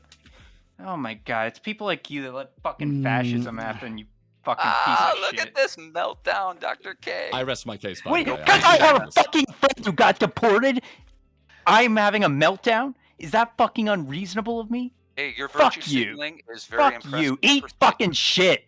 Fucking trip, you asshole. Fuck you. Okay. All right. Wow. Rada, if you wanted to give it a try, and then if the I other people want to fucking talk as well, then I'd love to hear from them as sure. Well, People are fucking vultures. Rada? now, I think look at the No, time. I mean this is rich. I mean what we're Fucking hearing here. vultures. There are actual You things we disgust can me. complain about related to ICE, but What do you mean this isn't a real complaint? What do you weaponized mean? Or manipulated by certain nefarious individuals to do its job is really a meaningless, empty, vacuous argument. It doesn't mean anything. Here go the name. Debate for. I mean, if you have a response to that, William, you go to you step up to the plate. It's too boring for me. It's too boring. I've heard enough. Okay, So- I don't. I guess yeah, my fundamental disagreement is the law is right, that saying that enforcing the law is at least it sounded like you were saying it cannot be immoral, but I think you can have immoral laws, and then enforcing those laws can in itself be immoral. And we can just take this to extreme and say, if there was a law that involved like raping members of a certain minority group, right? Like we're going to carry sexual violence. It's in the law, so it's our job to perform the law. Obviously, the law is immoral, and performing the act is immoral, right? Well, Prime, I don't have to accept the premise that that enforcing immigration law is inherently immoral. And that's what Dr. K is trying to say, that, look, because the United States has long had laws on the books that say that crossing the border illegally is illegal, and we enforce that law, that is somehow inherently immoral. Shouldn't be enforced. It's not. But there can be disagreement there. I But saw a this man's life get destroyed because of emotional it, plea who had done here nothing wrong. is When utterly meaningless. when I was in the military, we had a duty. If we were given an unlawful order, that we had the duty to refuse to carry out that order. Like normally, you had to follow orders. If you didn't have to follow orders, you get in big trouble. Sure, you could have that conscience objection, yeah. So the idea that if you believe some law, as Dr. K seems to do, she believes that the law is immoral in this case. So for her, it would be immoral to enforce that law. Now, I do see what you're saying is that does not mean if someone does not feel that law is immoral, that it's also it's not naturally immoral. This is a values argument we're having here. Dr. K values people's right to transverse to different countries. Dr. K values different things than you do in this case. And I think that's where the disconnect's happening. I'm not sure it's just argument. a value difference, though. I mean, think there seems to be an appeal here to some entitlement to cross national borders and to do so at will. But that is her belief structure. That's her morals. Yes. Well, when you characterize it as a right, that's why I use the word entitlement. We can say we would His prefer family was that this exists. I'm sorry, Jesus. His I'm sorry, I'm family looking was at- from fucking Oaxaca. There was drug cartels there, and they left because of that. Like This we is talk not about, fucking entitlement. This is we talk about- desperation. and here's what I want to get to here. I think that there is a moral, and we talked about this on other panels before Debate Board. There is a moral part to this equation when we come to immigration. There are refugees who come to this country, and because they're in dire straits, that they are under real threat to life and limb if they had stayed in their country. And I think that it is a moral question. Why do we not make the process easier for them? Why do we not make the process less difficult in the cases of these refugees who want asylum, for the people who come to this country? And I think we need to keep that in mind when we want to enforce these deportation laws, that it can have severe negative consequences, and to act like he could have gotten killed.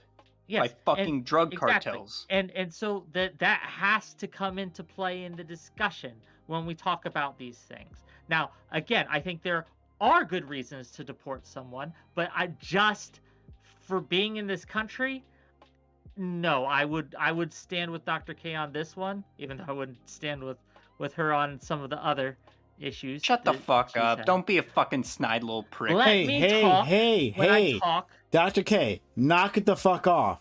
Knock it off, right? We don't have to do that. We can disagree with them vehemently. I don't agree with them, but that's okay. Let them talk. Please, Wick. And just to finish up real quick, again, we can take this on a case-by-case basis. I think that the law needs to be loosened in these cases, and I think the enforcement mechanism we have in place is not ideal, and we need to change it. Thank you. Okay. All right. So, well, first of all, thank you, Doobie, for coming here, and Richard. Nice to see you as well. Do we have more cameras here? It'd be great if we have more cameras somewhere below. If people cameras, it's actually quite helpful when you do. Radif, one, I know you have a camera, and two, hey Doobie, always there helping me out like that.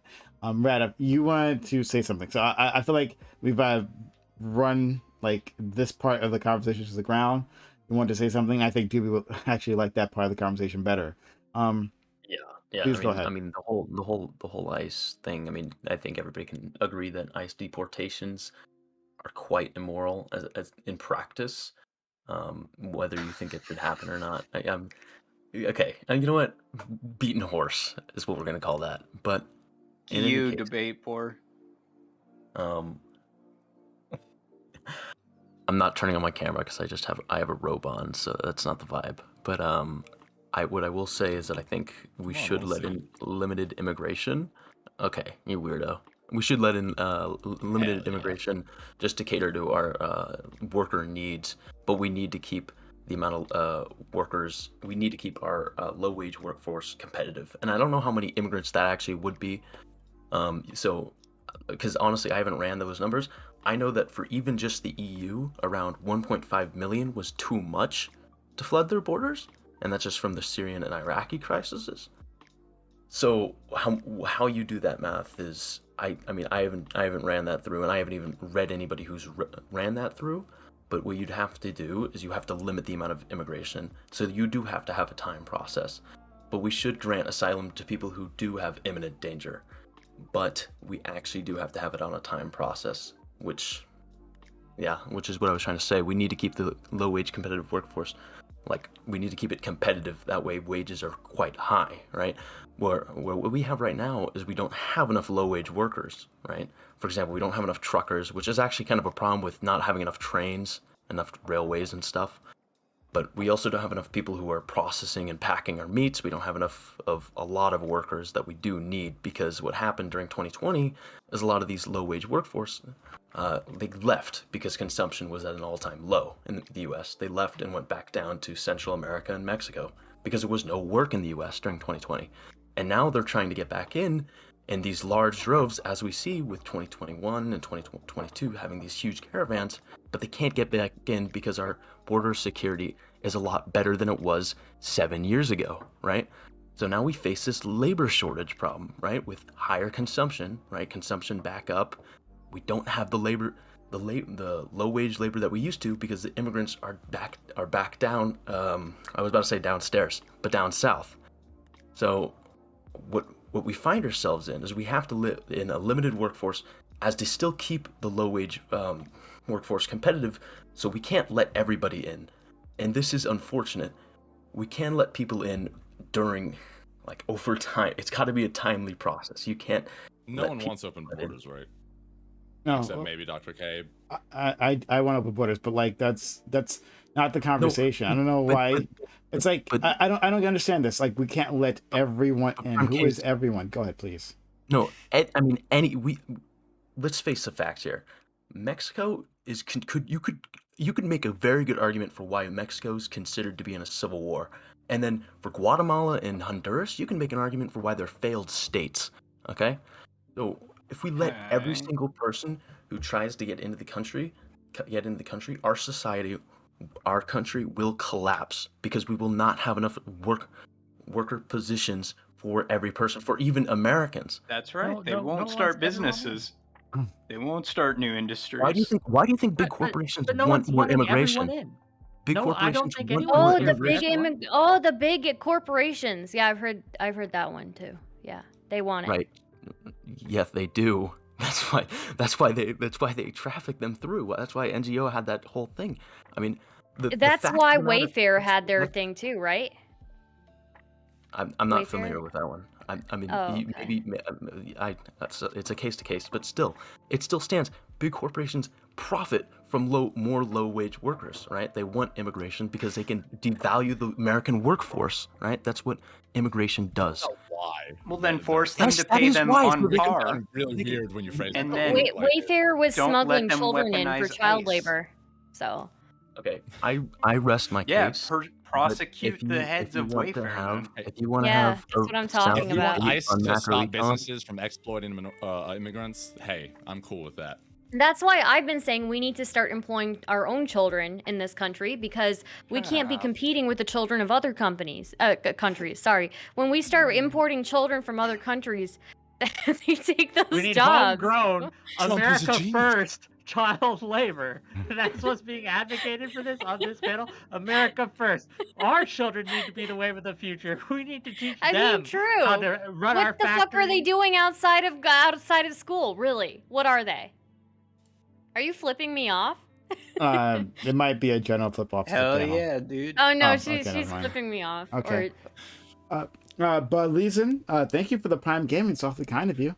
Thank you. Guys, support the community like Bleason just did. Subs to the channel, give bits or give sub to keep this community up and running. We appreciate the content. And again, thank you, Bleason, for being so kind. It's helping us out. Okay.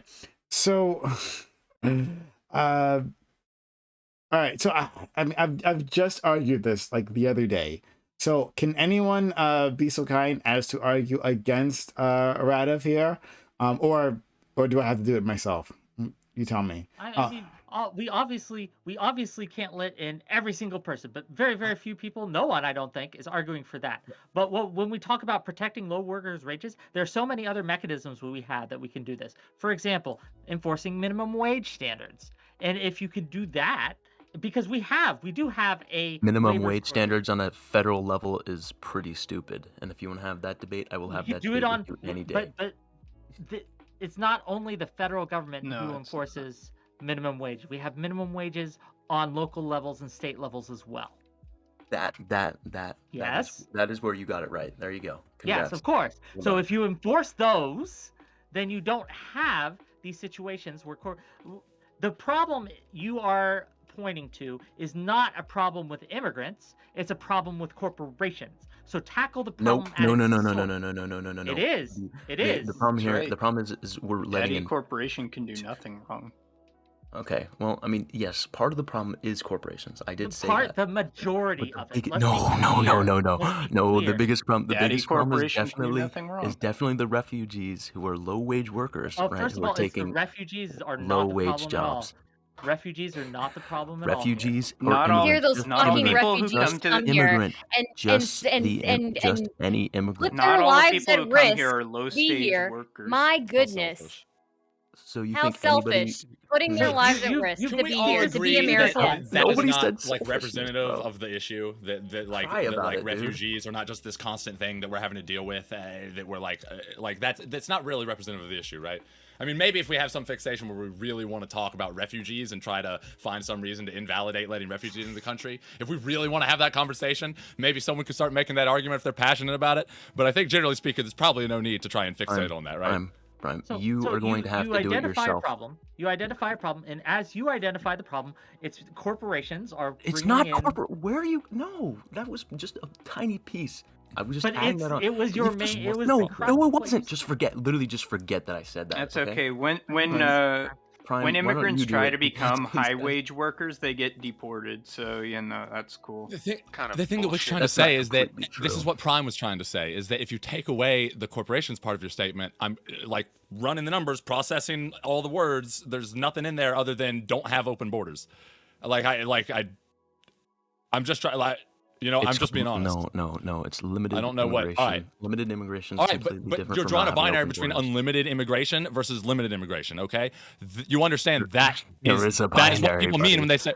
Yes, but that's what open borders means. That's what we're talking about. Do you know what open borders means? There is a spectrum of enforcement. There's a spectrum. I think everyone here would limit immigration to some extent. Where the disagreements are coming in is where do we limit these immigrations? Who do we keep out? Who do we let in? We obviously just do it yourself. let These in guys. I don't think these guys are understanding what the crux of my argument is. Okay. So you said you knew how to do it, so I'd like to hear you. Well, maybe, unless I'm misunderstanding what your crux is as well. I just very quickly. Thank you to Redolent Thought for those 5 subs. Then Digital Beam for another 5 subs. Then Nair Socks with 1 sub, and then Kamikaze with 1,000 bits. Kamikaze right there on the screen. A rare appearance from him. Who asked to mute Dr. K for 10 minutes. All right.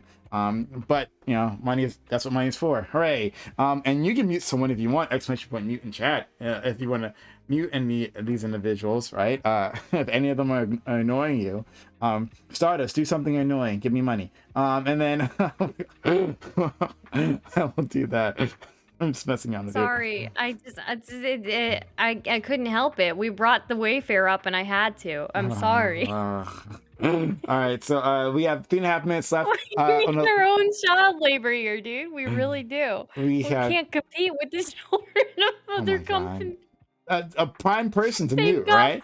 A great example. They've got fucking children. This is how we solve the monopoly on microchips. Look, we get the children to solve it. Let me make my point, actually. There are children abroad who are working in Nike factories and working in God knows whatever factories all around the world, and we are just letting them take that fucking labor. We should be putting our own children to work. You are a treasure, Stardust. Okay, we're less than 3 minutes left on level 3 hype train. Subs to channel, give bits or give subs. Help us out. Let's see if we can get to level 4 hype train. That's how I make this happen. That's how I provide this space for all these random motherfuckers to come in and yell and then be pro-child labor. That you can get the pro-child labor message out by gifting subs, 15 bits. Subbing to this community, helping us out, right? Let's see if we can get to level 4 hype train. Any more heroes in chat who can help us out? Okay, I'm going to try to answer Radif directly. Okay. Wait. Am I being accused of being pro-child labor? No. That's Stardust. Oh, okay. All right. She's got us covered. The thing is, there. the child labor would work better if they were educated when they're child laborers. So you got to educate them a bit first. No, we don't. We don't need to educate them. We need micro fingers to make microchips. Okay. Yeah, but those microchips are a little bit complicated. We need to teach them at least how to use. They're not that complicated. Okay, we've got children who aren't that educated who are doing it abroad. Okay. If we could teach we gotta stop letting them export our labor to other countries because they have child labor and we don't. Okay. Well, yeah, but if we teach our children how to use machines that can make 100 microchips, children. What's 2 + 2, Richard? What's 2 + 2? Tell me what 2 + 2 is. What's 11 + 16, Richard? How long do I get to answer that question? How much is 11 + 16? You have less than 90 seconds because we have less than 90 seconds left on this hype train. As soon as we get to level 4 hype train, subs to the channel. Give bits or give subs. Help us out. Support this community. Keep it alive. And you do that by being so kind and tipping the channel. All right. Yeah, that's how long you have. So go ahead. Give a meme answer so we can move on. Like, if you don't sub to Prime, we're not going to have anywhere to go. So we're going to come in different channels, and we're going to just spread out like a cancer, like a virus, to different places. Do you want that, or do you want a place to keep us all together, keep us contained, keep us like fenced in, so we don't start infecting other communities? If you guys hate me on here, then imagine me on every other panel. That's a good idea. We should just okay. Well, you know what? No, I'm not going to say anything about that. Sorry. Okay. Somebody in chat made a really problematic suggestion. Oh boy. Yeah, so right. a line of argument I heard earlier was that immigration causes depression in wages, and I think if we're trying to find the limit of where should we draw the line on how many immigrants, because obviously there's open borders on one end and then there's closed borders on the other. I think it makes sense to have immigration from people who work in sectors of the economy that are currently facing a labor shortage, and then restricting immigration in areas where we've got an excess of labor. And that should be like responsive. So, recently in the UK, we had a labor shortage in truckers. So then, as a response, the government should allow anyone who wants to come to this country and work as a trucker. So I'll quickly respond. I do want to hear what Doobie has to say about all this. And then Brittany has appeared out of the ether. Hi. What are you talking about? Your favorite thing. Hooray. Oh, goody. Okay. Then I arrived just in time. All right. So I'll try to answer your question directly. Then I do want to hear from Doobie, and if Brittany wants to say something, that's fine. So, the notion of letting everyone in, right? It's the notion that we will have this sudden flood, right? That, like, let's say if what you're describing sounds like an open borders policy, right? Which none of us here were advocating for just now, right? But even in that scenario, right, that like South America clears out, right? That within a year, right, like their population drops by like some incredible amount, and they just all end up here, without realizing that people don't actually want to come to the States, right? They don't actually want to do that. There's so many people do it out of an act of desperation. They want to stay home, right? And they would much rather do that. And if you were going to have an open borders policy, that would have to be paired up with an effort, a governmental action, like on the part of the states, right? To help rectify the inequities of the past, right? And the present. So like things like getting rid of the drug war, like the factors that cause so much of that immigration, right? You think some of these states are failed, well, part of them are failed because of the drug gangs that we were been discussing previously, right? So getting rid of that would help keep those people there. So was that a more direct response to you, Radif? Okay, honestly, Prime, I could talk to you about this for like hours, which I'm for the sake of everybody being alive, I'm not going to. But what I would say is, what you do want to keep in mind is I'm not saying that everybody's going to immigrate up north. That's not what I'm going to say, because that's just not how. That's what I'm talking about here is that companies would utilize or just anybody utilizes workforces that are going to be that they don't have to pay as well, whether that be in Mexico. So I'm glad that we're both anti-open borders. I'm glad you started with that, but I think I would be for open borders, say if Mexico was, relative to the United States, or like somewhat, definitely a lot more open border than we have now. But I think, I guess that answers that question. Are you for more protectionist policies?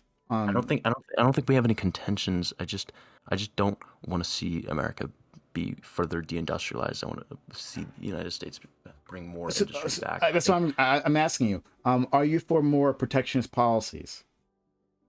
Protectionist? Protecting our industry, like putting our. Yeah, I think raising foreign taxes and definitely protecting both our overseas and our actual land borders from corporations moving our labor outside of the United States and exporting our wealth pretty much outside of the United States is a good thing. And I think we should keep labor in the United States. And I think it's one of the greatest downfalls. So then what do you think about the child labor? The child labor where? Here. In the United States. Oh, hold on. This is a trap, right? No, it's not. We need more of it.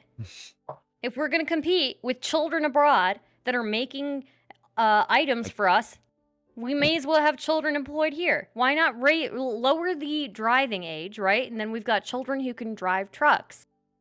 But the children in our country are never going to be as motivated as us. We need to beat them through education and technology. So why?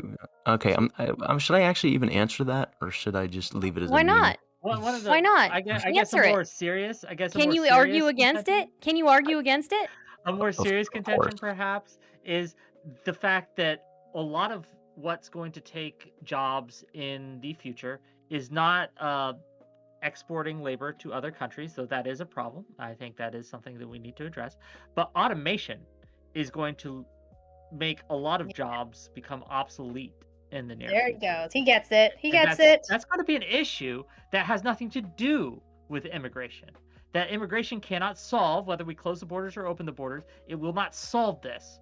And so these things that you're pointing to, these problems, again, are not problems with immigration. They're problems with other things. And to frame it as an immigration problem misses the point. All right, so let's go to Doobie. Then Brittany, and have the panel explode. So go ahead, Dewey, please. Yeah, so originally I came on because I wanted to talk about what Professor Mead said, because I don't think Dr. K's anecdote supported his original claim at all, and I felt like he adjusted the claim to try to fit the anecdote, and then it still didn't really work. But I feel like I adjusted the claim? Yeah, you did. And I feel like we've gone a little bit beyond that. We can get into that if you guys want to, but it would drag the conversation back like half an hour or something. But if we're going to talk about the open borders thing, because I feel like we dance around this a lot, Fran, because I know you want open borders, right? That's like your ideal position. Prime. But most people here don't support that, but would support like increasing immigration or allowing more immigration or making it legal for people to get to the country more easily, right, in a legal way. And I think that when we talk about it, we say, oh, well, who wants to move here? Nobody wants to actually live here, or nobody wants to migrate here. I think that's just not true. Like we know this isn't true.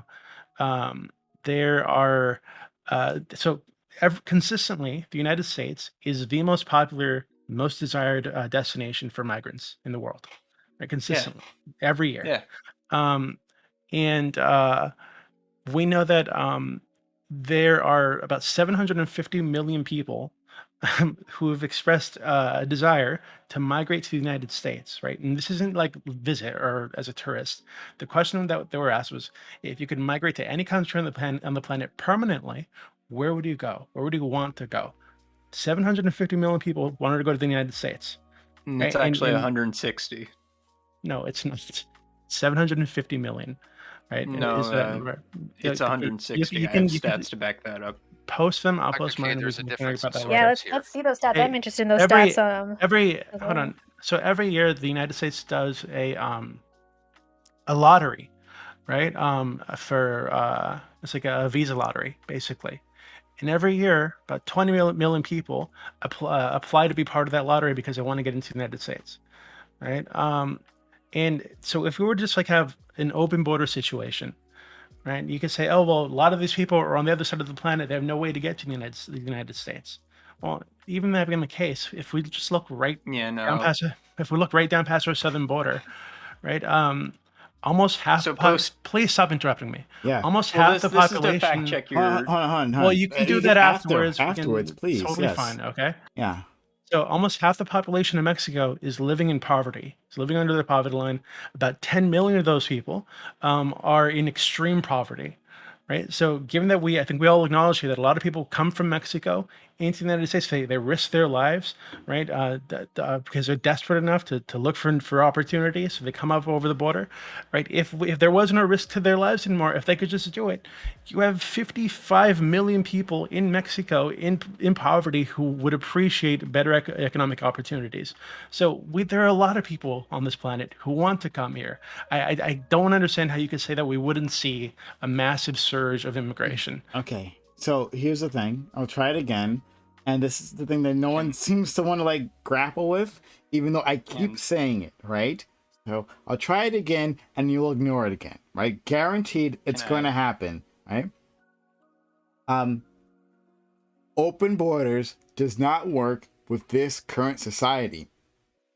I just alluded to it just a second ago, Radif, right? Talking about the United States, like basically doing reparations for South America, right? As it stands, there's no way that we could do something like that. You were exactly right, because there's so much desperation currently in South America. We would have a surge. It would be far too much, right? Which is why I don't think anyone here on this panel, right? I could be wrong, has made that argument, right? Dr. K, you got muted again. But can I say something before I'm muted, though? Yes. That was it. But so I don't think that's cold, Prime. That's cold. that's a shit. That's cold, motherfucker. So okay, yeah. So what you're arguing, you're trying to get me to argue for a position that I don't hold, right? That is open borders today, because I don't argue for that, because it doesn't make any sense under this context. Right, Doobie? Okay, so that's actually really helpful. So no open borders today. That's good. So what's the cap you're looking for? Like what's the you're given that that we can't have open borders right now. What are you trying to advocate for at this moment? Like what would be the practical thing that you think we should do? I would say that to reduce human misery at this second, absolutely stop deporting individuals who have already come here um, undocumented, right? Like, give them fucking straight up amnesty. If they've committed a serious crime, like murder or something, then okay, I'm more interested in tossing them out. All right, fine. But beyond that, amnesty across the board. And I would say, and that doesn't mean like amnesty like going forward, right? Just at least now, amnesty across the board. And then I would say increase the amount of individuals who can come through legal means, right? And streamline those means, right? So because going through the legal path is extremely confusing. First of all, there's multiple lines, right? Multiple different lines, and there's multiple ways to fail miserably while going along those paths, right? And then be denied, right? There was that stat that Pisco, my man Pisco, was talking about, like, I think it was for refugee status, but I could be wrong, right? It might have been a different immigration line, but it was saying that like you would have had to be able to be eligible today, you would have to have applied like 20 years ago, right? Because the line is so congested. So it was 10 years was ago. Was it 10 years ago? Yeah, it was 10 years ago, 10, and that was immigration in general. Immigration. Okay, That's thank you for correcting me. Numbers. That's a function of volume, not of a procedural problem or procedural difficulty. Okay, great. Then increase the amount of manpower that we bring to bear on this, right? Increase that. We want, because I think you would agree with me, right? And I think Doobie would agree with me at the very least that documented immigration is better than undocumented immigration, correct? That we want to know who's here, have them have papers. If we need to find them, we want to be able to find them. Don't want them in the shadows, right? At the very least, can we put like an ankle bracelet on them? No, because why? Because they're not animals. Well, that's how we'd find them. Animals. No, they're not animals. Right? Well, we put ankle bracelets on criminals. Let's do it. Yeah, let's do it to anyone who spots anything even slightly white nationalist adjacent. Those people, I think, we want ankle bracelets on. They are a danger to our society. Ankle bracelets on, like, you want chain gangs? Is that what you want? What? Chain gangs. I want them to return. I mean, I don't want them here at all, but like, I mean, if they're gonna be coming in here, let's put an ankle bracelet on them and make sure that they show up for their court date. Wouldn't that solve that? Like, how would you force them to show up to their court date if they? Well, now that they have an ankle bracelet on. Like what if they don't have a car? Like many of these people don't even have. So then what the hell are they? How would they show up to their court date if they don't have a car without the ankle bracelet? Then. Okay, so do you have any idea how much that would cost? How much? A significant rise in price. So even just assuming that these ankle bracelets are like maybe, let's say, $50, that's on the low end, about $500 million. But how about all? Okay, so what about all the how many people? I don't have the numbers offhand, but how many of these Doobie? How many of these people don't show up for their court dates when they come here? I don't have the numbers on hand either. Yeah. Can anybody in chat find that for us? Yeah, nice. Sure. Do that. We'd love to see that. I want to go back to Doobie. So Doobie, go ahead. And sorry, go ahead. Well, no, just really quickly. So I'd actually don't have to consider that just yet. But I wanted to say that Dr. K was actually correct. So I had actually written down or copied down the wrong number. So there's 750 million people who would migrate across the planet to another country. Of those 750 million, 158 million want to come to the United States. So that's yeah, Dr. K was correct. You said 700 million want to do what? I missed 750 million. 750 million people would migrate, right, to some other country than the one they live in. Of that 750 million, 158 million want to come to the United States. Okay, thank you for that. That's very useful. So I'm also reading an article real quick that they do use ankle bracelets, I believe in New Jersey, I guess. The U.S. Immigration and Customs Enforcement Detention in the state has been trying that, or at least proposed it. So how's it working? I'm still reading the article. I'll let you know. All right. Nice. I can't get the Odyssey. I'll link it to the voice chat. So okay, cool. I'm trying to get this logo thing working. Sorry. Yeah. So, go ahead. So the point is, what I was talking about, Brittany, was finding ways to reduce human suffering.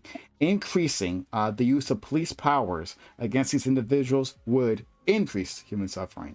So finding ways to integrate these people into society, like that would be a better path. You can't integrate people into society if you were treating them as if they're criminals, right? So like I said, integrate and assimilate.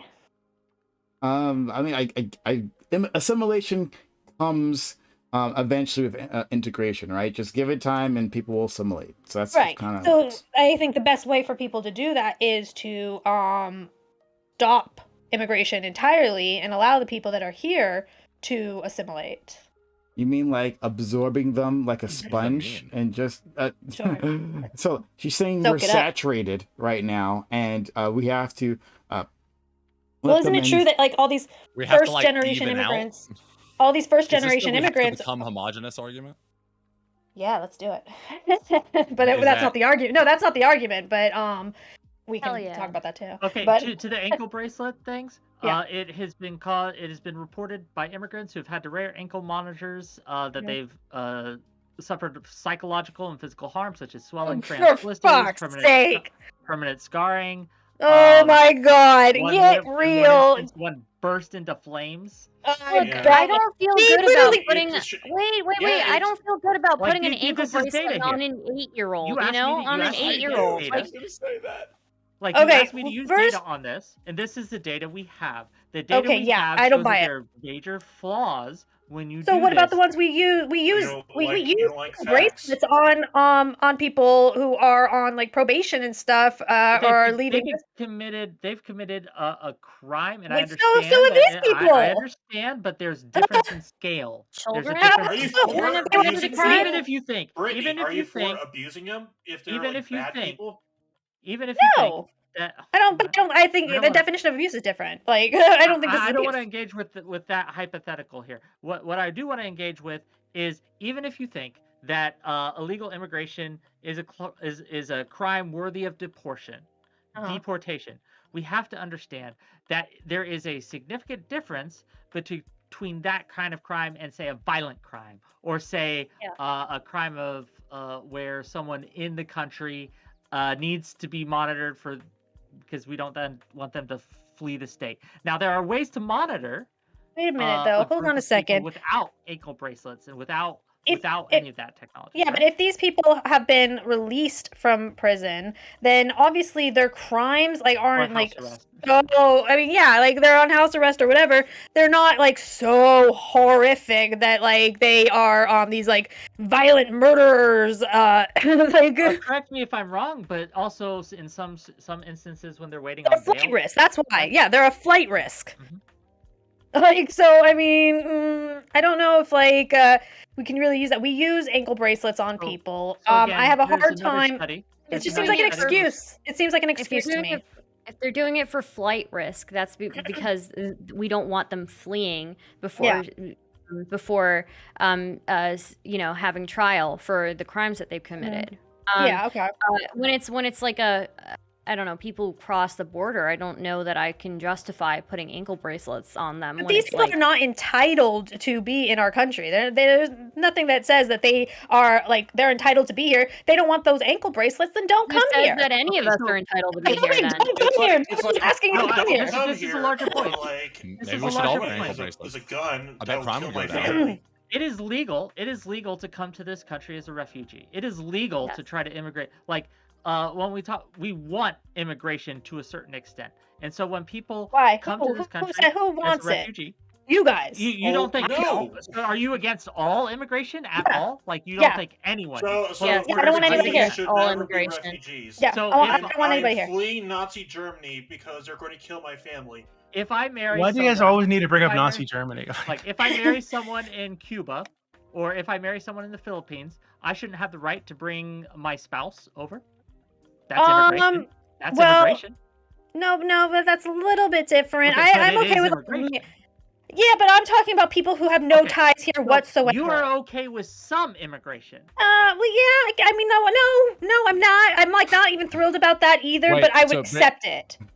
Brittany, can I ask you, what if I was online and I had a group of friends that I had been gaming with for years since I was a kid, and there was like it was in a group of like 20, and we were all like tech engineers from across the world, and we had developed these ideas online together, and we all wanted to move in together in America. Why do you need to develop move this in together country. for it? You guys are tech people. Do your shit online. All right, well maybe we're something that requires us all to move in together. I don't think you do. We can use our No, nice try. imagination. Try again. Try a different hypothetical. So there's no category. There is no category you can imagine in which 20 people might be significantly aided in moving in together. I can, Okay. I can actively tell you as a person who's done IT that yes, there are IT there are functions that have to be done in person. So like I don't know what you're talking about. Real, no. Yeah, that's bad faith. Maybe That's if you tried to completely do bad like, oh, we're gonna try to cure cancer, you might have a better argument. But this does one was a anything crap other than argument. just make you look like an idiot on the internet? I don't know what to tell you. I can't engage with Enough. I gave you a better argument to use than your argument. Okay, You're alright, not so- engaging with my argument. Okay. Okay, wonderful, great. Okay, then so don't talk. Doobie, and then we'll let Dustin in. If anyone else wants to jump in, please let me know. So regarding to like the IT thing or people moving in together, I think there are visas, right, work visas you can get for that sort of thing. Like that's already a thing. But I think that regarding like the ankle monitoring thing, I actually think that might be okay because I remember I had to wear an ankle monitor once because I missed a court date. Do be bad boy, Yeah, bad froggy. I missed it was a long time ago. I was a young man, and I missed I'm it. gonna I missed want a young little tadpole. I missed a court date for like I think it was like a speeding ticket or some shit. I can't remember. Wow. And then I hadn't paid for my insurance, and then my registration is expired because I was fucking broke. And Guys, long outlaw, story short, y'all. long story short, I missed a court date. I had to wear an ankle monitor for like 10 days or some dumb shit like that. Right? So I need to wear it for something like that, right? These people who have come into the country illegally, right, and have like no ties to the country at all. I think it's reasonable to say that they should also need to wear a monitoring. If it was only for 10 days, I'd understand. But some of these people would need to read for years. They don't get their hearing for years. They're in this country for 2-3 years before. Yeah, no wonder they don't show up to 10 court years. case though. For 10 some days? of them even Okay, even can for I address okay, the question so now? even Then 3 years. wait a minute guys, even for like asylum status it can be a 10-year waiting list. Correct. So yeah, so that's it's not practical. Wait, why isn't that practical? To answer the percentage question, one which second. was brought up earlier, the amount of people that actually miss their court date as far as like illegal immigrants or migrants is about 10%. 90% of people show up for their court dates. Okay, so this imagination of like people just completely cutting bracelets off and leaving, or that bracelets are needed at all, is completely wrong and ineffective. What is that number of 10%? Because isn't it like we like take in like a million? Am I like what's happening here? Why is he talking? Hold on, I can't hear both of you. I want to hear debate Yeah, like- board. I want to hear debate board, and What then the hell? oh, Brittany, Listen, it's knock it important off. to Debate board, go make a ahead. Then you can distinction go. between those folks who are appearing for refugee or asylee Correct. claims, Which and is the those the who majority. Are not. And those Yeah, who are, sure. those who are Which not related is to the refugee majority. or asylum claims, Correct. that number is more like 30 to 35%. Wrong. Showing. No, it's not. I'm looking at justice. That's fine. I don't right care now what you're. from I don't care fiscal what year you're looking 17. at. That number is wrong. The majority of people showing up to the border in between the years of 2013 and well, maybe currently Wait, this COVID's isn't kind of. proving my number wrong right now. Can I? You Can wanna I argue- you finish? wanna argue Hold on. something I else? think you interrupted him, right? He wasn't debate board just talking. I Yeah, was. not Yeah, very debate well. board who was talking. Debate board, please. No, so Dustin, Debate board Dustin, you're sucks. going to try to argue right now that there's a whole bunch of people showing up at the border. The fact is, we know how many in absentia cases are being concluded in these immigration courts. So there's a difference between asylee and refugee claims, and those who just simply cross the border and are detained, say within 5 miles of the border, and are ordered to appear and then released into the public, not appearing. Those are two very different numbers. You're right about the 10% for asylees and refugees. The other number, though, for the majority of people showing up on is more the like border. 30 to 35%. That is not true. The majority of people, in between the years of South America's fall and their complete, really political and social upheaval that's happening down there, most of them are coming up and seeking asylum status, refugee status. Okay. Okay, that doesn't overturn the fact that we know how many cases are determined in absentia. That is the point. In absentia? Yes, when someone doesn't show up, an immigration judge rules against them and issues an order for deportation. We know how many of those cases exist. The number differs between those who are applying for asylum or refugee status, which is the majority of people. It doesn't matter if it's the majority of people or not. I am telling you, there is a difference in percentages. So you can't just conflate the whole number into 10%. That's all. I'm making a clean distinction. But your distinction is completely irrelevant. The majority of people showing up, correct me if I'm wrong, is this the contention? That the majority of people showing up are not claiming asylum and refugee status? Is that where we're differing? No, I wasn't arguing with you. Okay, thank you. All right. So then the next claim that I made, which is 90% of people are showing up to these court hearings and trying to do their claims of asylum. Is that where we're disagreeing? Yes, because you use that 10% number and conflated it for the whole population of illegal folks in the country or undocumented folks in the country. Yes, it would be. Yeah, and I'm not going to concede on the. You're also not going to keep talking when I'm speaking. So, anyways, what's happening is I can't sit here and talk about the point. The 11, 13 million people that may be here illegal in the country. What we're talking about right now is border security. So right now, why that number is relevant is because 90% of the people that are showing up are seeking asylum at the border. I can't deal with.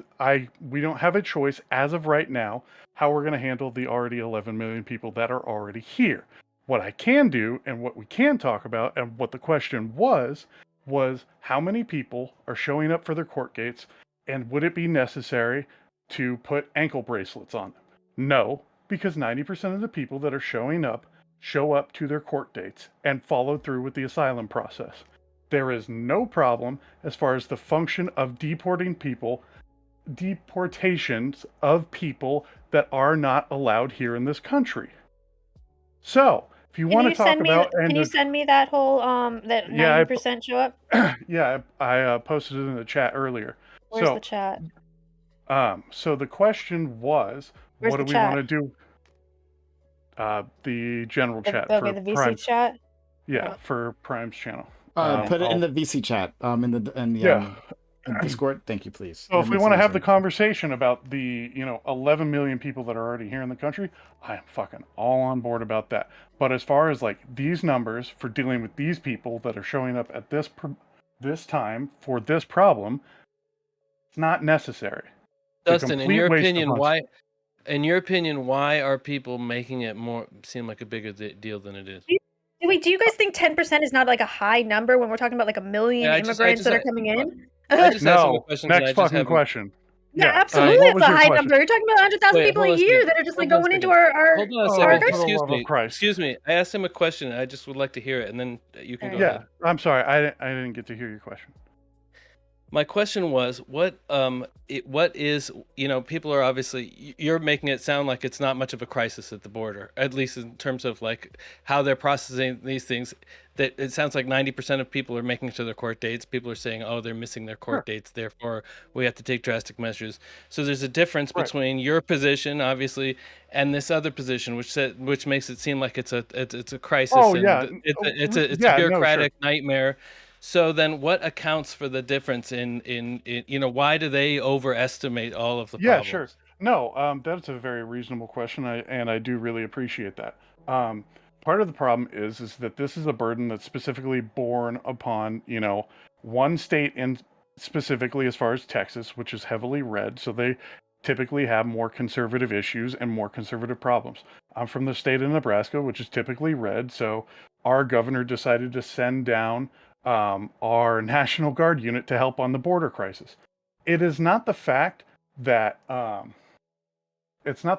there isn't an issue as far as border patrol being overwhelmed by a very large amount of people that are coming as an influx, but how it needs to be addressed, along with reinforcing a border of some kind and supporting those institutions that need support there, as in proper facilities that aren't fucking dog cages for children.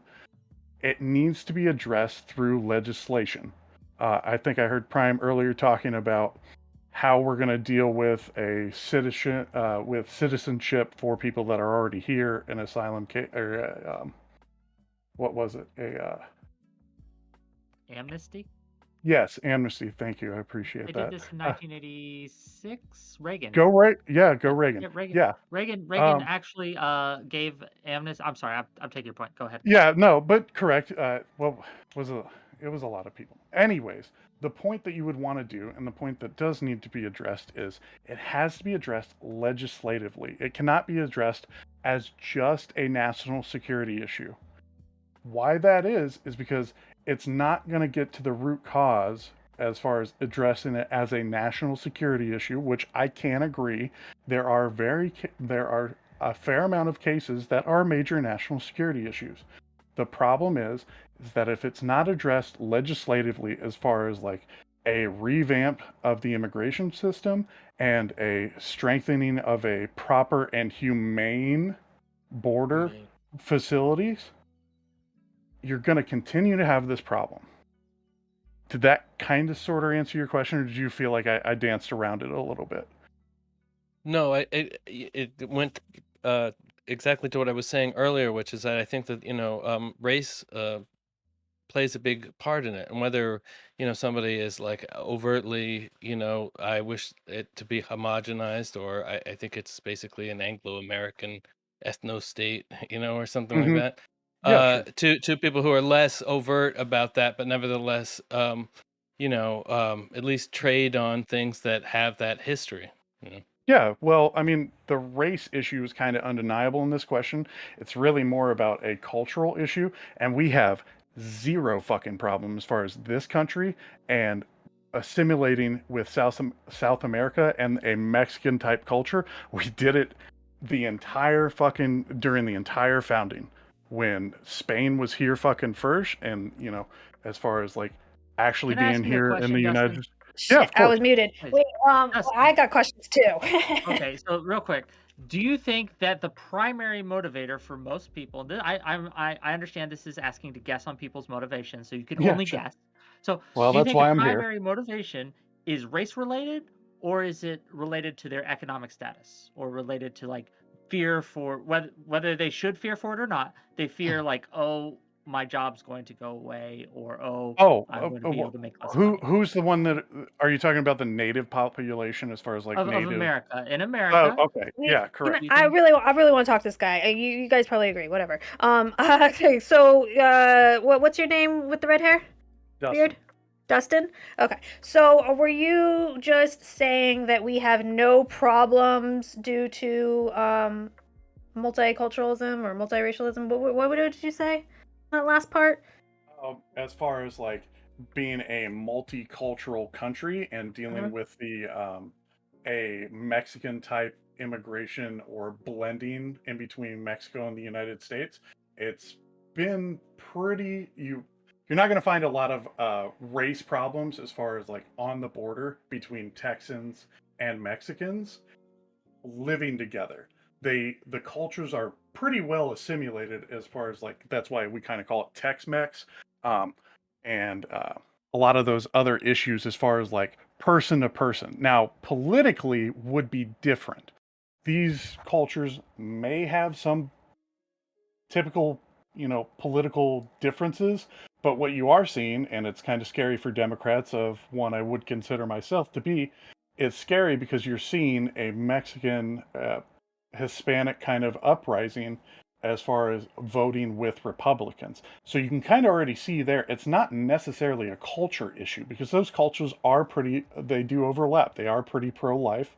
They are pretty strict border control because typically if you did it the right way, you want other people to do it the correct way. The issue is that the system's completely fucked, and it's meant to be fucked because typically Republicans, and I don't mean to be a generalist here, Republicans don't like the idea of a flood or whatever racial terms that they want to hype up and completely blow out of proportion to come into this country and then what they would sometimes say is breed the local population Like out. you're saying like a lot of words and you're not really saying anything. Okay, so my question to you, like, It are sucks you? when you get all your answers, doesn't it? No, I think you're he not was like saying saying a anything. lot. No, I don't think he is. lot. Okay, my question to you is, are you like one of those where it's like, okay, diversity is our strength type of thing? I mean, like, I'm just trying to understand what your position is here. Do you see how Brittany's trying to shove every single No, thing? At first, it was I would no one like to said anything understand about because multiculturalism, and she's like, he "Oh, did. Thank don't you, say Professor. Excuse me. Yes, he did. Like, yes, he absolutely did. That's what piqued my interest. I No, was like he tuning him out didn't. the whole He time. didn't. You're Yes, he literally did. you're arguing against ghosts. He You are arguing against phantoms. No absolutely one said that. did. He There's a did. That's giant what mirror in front of you literally in which piqued there's my a ghost that interest. has To be Dustin's fair face, to and you're Brittany, arguing she with it, and no did. one else Yeah, is talking to you. no, to be Did fair to you? Brittany, Okay, well then. he did. Yes, but that. in a Okay, way. Simmer down, dude. But still, all right. Okay, whatever. I'm not even talking to This is you. I'm not talking my to argument on lines of Dustin phone, though, here. and everyone else So knows that in this chat. okay, cool, whatever. I'm talking to Dustin right now. So yeah. So my question though is like, are you like one of those diversity is our strength? Please try to understand his answer. Thank you. Well, can you like let's like sum your answer down like a little bit shorter? You were talking for a very long time. Yes, I grew up during 9/11. Of course, Okay, I'm very what does that have to do with diversity. anything? It was a huge tragedy that was a very uniting experience for everyone in this nation. We had a common Illegal- enemy, of course. Correct. Everybody, there's nothing more unifying than a common enemy. Correct. Right. What happens So when white you- people are that common enemy, though? White people. Okay. No. Okay. White people aren't the common enemy. They are. I think they Hold are. on. Stop. You I think wanna white hear her people out, are the guys. common I'm You enemy? talking to asked me Dustin. the You know what? question. I'm talking to Please allow me Dustin. to address the question. Dustin, please. Thank you. I do appreciate everybody trying to help me out, though. Thank you. Truly. What happens if white people are the common enemy? Yes. Okay. I guess I would disagree with you on the fact we have a disagreement as far as like white people being the common enemy because white people are the largest proportion and a controlling proportion of the nation as of right now, either statistically or in a sense of political power. So I guess we disagree on that. Just the ability for white people to be the common enemy when they're the majority of people. What Does that make happens when sense? they're not the majority of people? Well, you would hope, I would hope, that we would have great laws in place that are essentially colorblind, so you don't really have to worry about a lot of those issues as far as like an injustice inherently based upon race. Okay. Next question. So basically, you think that if we have those laws in place, which I think we already do, yet we're still able to discriminate against minority groups. Am I right about that? Yeah, of course, but that's more of a social issue as Right. well as an injustice in the justice system still trying to kind of like correct itself. Sure. So we do. But Sure. my- So we agree on that, correct? Yeah, Okay. we agree on that. great. Yeah, okay. All right. Go on. Yeah, look at us, we're bonding. Okay, so but my question is right now, yeah, like you said, we're trying to right those wrongs and trying to correct all this stuff. But people are still discriminated against. The people that are trying to correct those wrongs tend to be people, like white people with white guilt, people who are feeling like very feeling very guilty about the past. What's going to happen though when white people are the minority? Do you think people will still be as sympathetic to white people after all the horrible things that they've done? Do you think that they will get the same sympathy that the minority groups are currently having? Yep, I live in a white minority state, and we're just doing just fine. Who was just talking? Oh, that's I have Dan. no up fucking there. clue. And the step, yeah. Okay, I don't know about your anecdotal example, but I was still talking to Dustin. Living in So a state. I would probably go back to the reiteration that I just said, as far as like, I can't, I can't, from a law standpoint, deal with like a lot of discrimination that happens in between individuals, correct? But what this does help me reference, as far as one of Martin Luther King Jr.'s most famous quotes, is the law can't make my neighbor love me, but it can stop him from lynching me.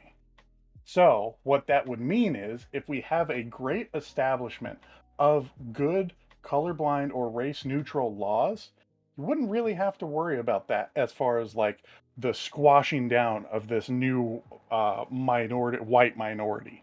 Sure, Would but we like, agree upon sure, that? but she can respond. Yeah. What makes you think She that can we just can be respond that they colorblind? can change the laws, right? So like, if the whites lose their majority, right? Well, then immediately the minorities will get to work changing the law and the character of the country, which is what another thing they're afraid of.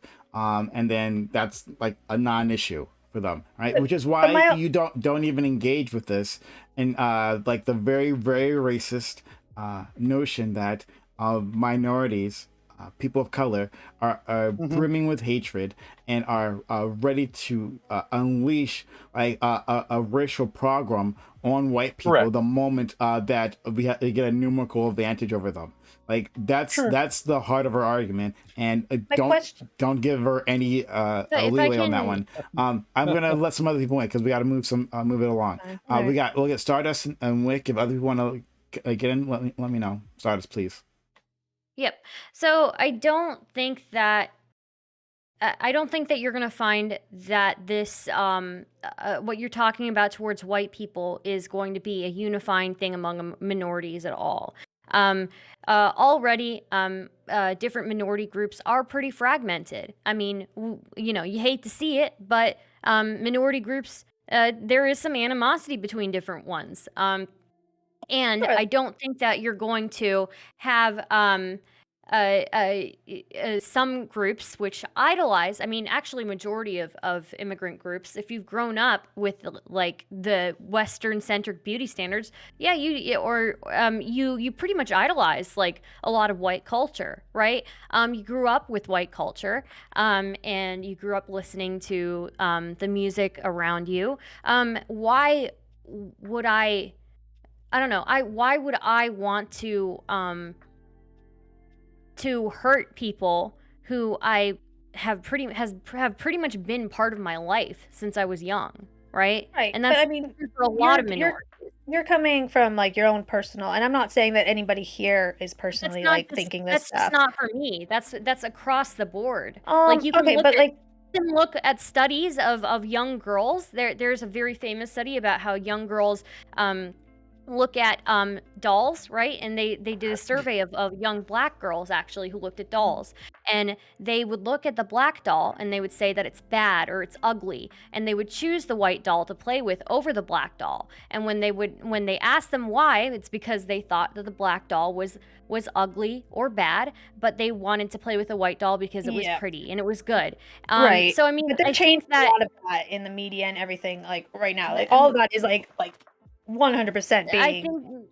I don't think so, because I don't think so. If you're young and you already have that bias in your head, I don't think that that's something that's easily changed. But that has to do with like the media and stuff, and all the media is shifting hard and fast to make sure. It is. I think it is absolutely.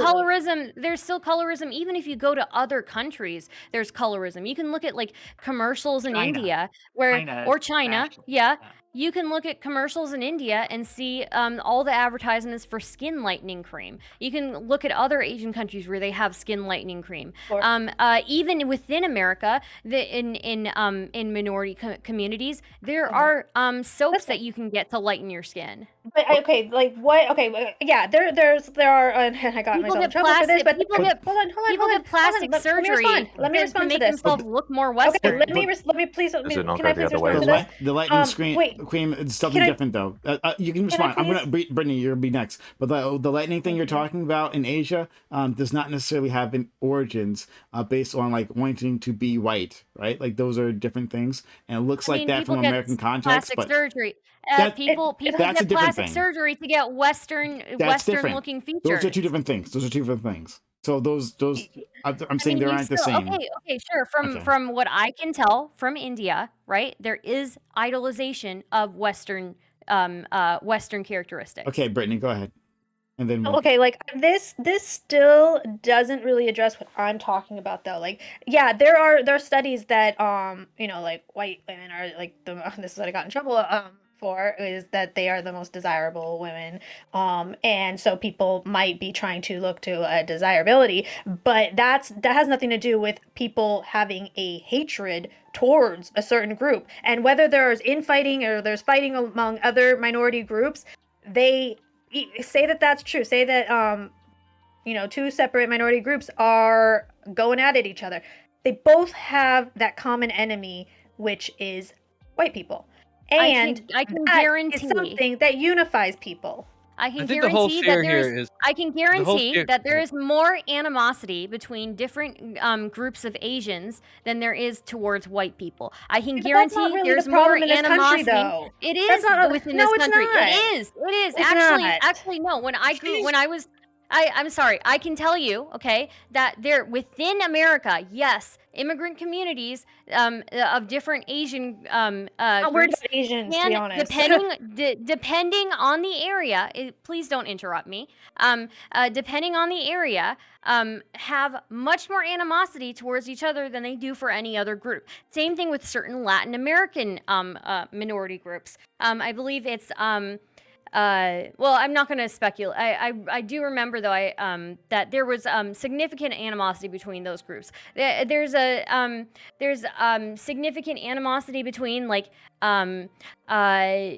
Indian Muslims and Indian Hindus, just based on just based on that. I mean, there's so much more animosity that these groups have for each other than they have for outside, white groups or anything like that. And so, yes, you can say that like, oh, just because you idolize the features of a certain group doesn't mean you can't have hatred. I guarantee that people idolize the culture that they grew up with and idolize the people in the media and the people that they looked up to much more than they would ever harbor hate towards that group.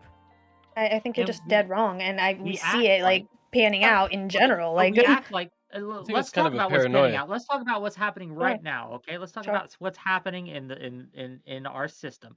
We act as if the legislative branch is the only branch of government that we have no checks and balances in place, when we very much do. And we can look at, for example, the court system that we have. Very recently, part of the, I can't remember the exact name of the bill, but the one for the COVID relief. For restaurants and things like that. The courts took a portion of that bill that they felt unfairly helped minorities at the expense of white people, and they struck that down. So this idea that we are on some course where this country is suddenly going to make white people the enemy and go against them. They literally are doing it. What are you talking about? They are literally doing it. Just gave an example of the opposite. No, they are. It's absolutely every single institution is doing it, and it's the only tolerable freaking discrimination. I could give you data on this. Just gave an example. I gave you a specific, concrete example of the federal appellate court striking this down. And it didn't. The Supreme Court didn't even pick that up again because they realized that this was an unfair law, and they struck it down. And you can see this happening again and again. Again and again. What's the again? Where's the again and again? I'll give you another example. All right, sure. For example, and this is something I actually disagree with the Supreme Court with, but we have it in place.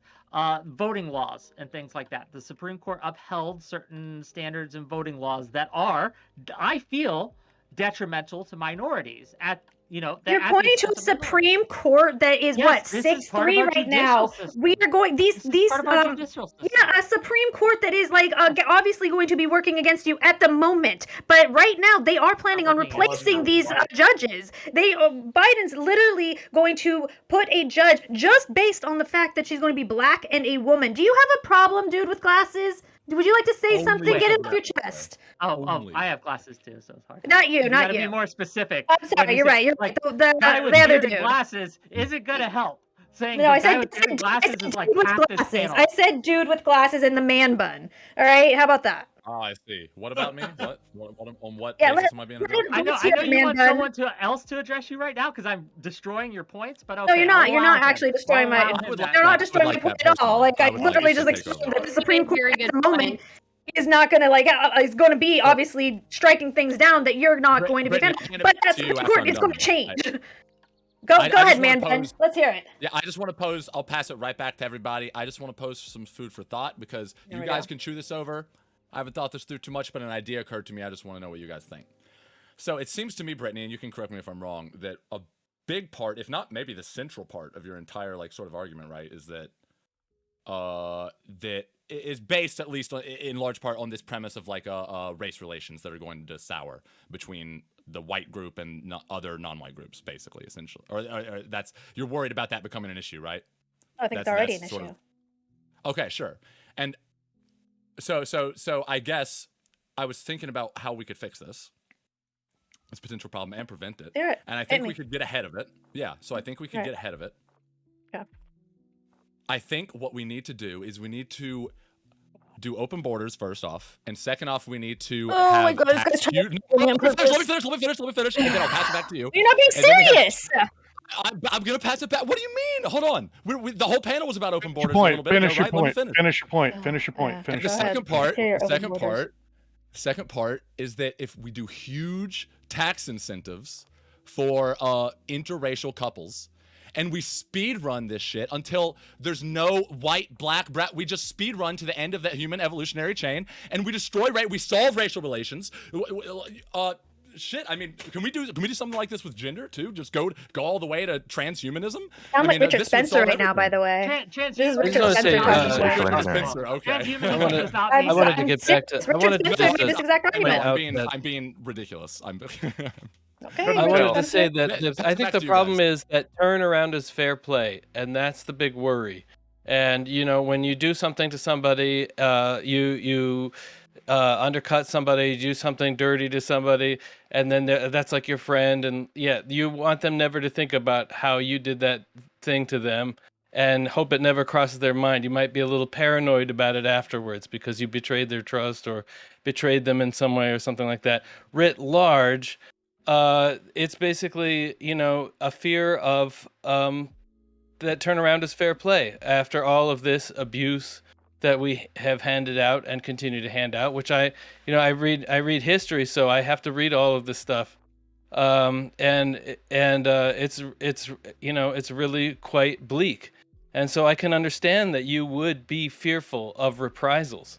It would because in a sense you can't control that from crossing people's minds, but the fact of the matter is that that's not happening. That you're just running around scared that people have been actually quite patient with us, and you're scared and you're ready to like Yosemite Sam at Shadows, and that's basically it. It's fear. It's just you're the one with the white guilt. You're the one that feels guilty, and you don't want those ghosts to catch up to you. No, I have had white guilt before. Hold on, that's why you're so wound up. I'm muted. Why does he keep talking when I'm talking? Okay, yeah, no, I have had white guilt before, and that's what that's when I was. Let her finish, please. Yeah, so I have had white guilt before, and that's when I was I knew that white people were going to become a minority this entire time when I was lefty, before I was red pilled and everything. I knew that was going to happen, and it didn't bother me. I was one of those people who said good, white people should become a minority, and white people have been horrible for this country. I was one of those people. And then I realized that we are just pushing this stuff onto people so hard, and when it comes time to where white people are the minority, they're not going to know who the good white person and the bad. Excuse me, why do you keep interrupting me, dude? Like, do you have? Are you okay? Please let her finish. Yeah, Brittany, I'm please. okay. Okay, so they're not going to know who the good white person or the bad white person is in those scenarios. And a lot of these people who I believe have white guilt, they think, well, I'm the good white person, so I'll be safe. But they are not going to know that you're the good white person. I mean, maybe Man Bun over here, because he looks like a freaking lefty. But like, but for the rest of people, they're not going to know if you're the good white person, especially like Redhead up there. You're going to be one of the bad white people that they're going to come after, because that's what you're going to look like. You're going to look like to them that you are this white entitled guy that has been privileged and all this stuff, and they're not going to know that you're a lefty that has been fighting for them. They're just going to see your skin, and they're going to come for you. This doesn't the brothers and I.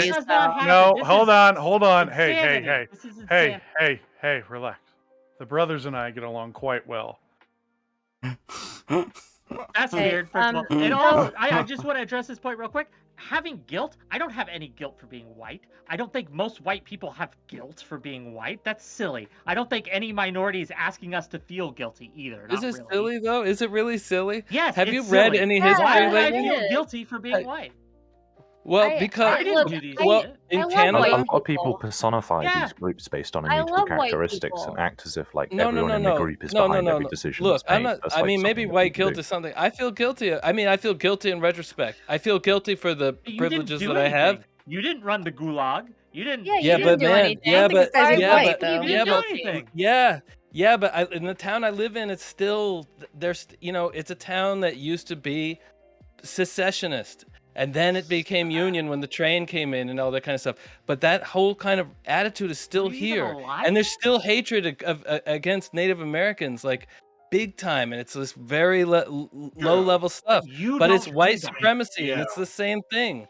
It's there. It's been there. Hate these people. You don't hate, but it's not about me being good. Don't you understand that? It's not about me being good. It's not. She says, "Oh, I'm going to be good," and they're going to. Where you're finding your unifiers. The problem is, the problem is that you keep making the same fucking mistakes. If you feel guilty, you keep making the same fucking mistakes. Are so doing. you want, to say she's so worried about it. She's going to commit the crime again. She's going to do it again. She's going to be a racist, and because that's the way she'll absolve her guilt, by just going through with it. Just go with it. Just own it. Appropriate it. Right? Appropriate your racism and make it a brand. That's what that's about. Dan. Well, look, I don't think we can. Dan, I want to hear from Dan. Hasn't been a chance to speak. Yeah, like I find much of their saying that this is already happening pretty ridiculous. There's already like 6 states where white people are already the minority. I'm in one already, and I obviously look like a white person, but I'm not being prosecuted in my own state. There's even states specifically like Hawaii.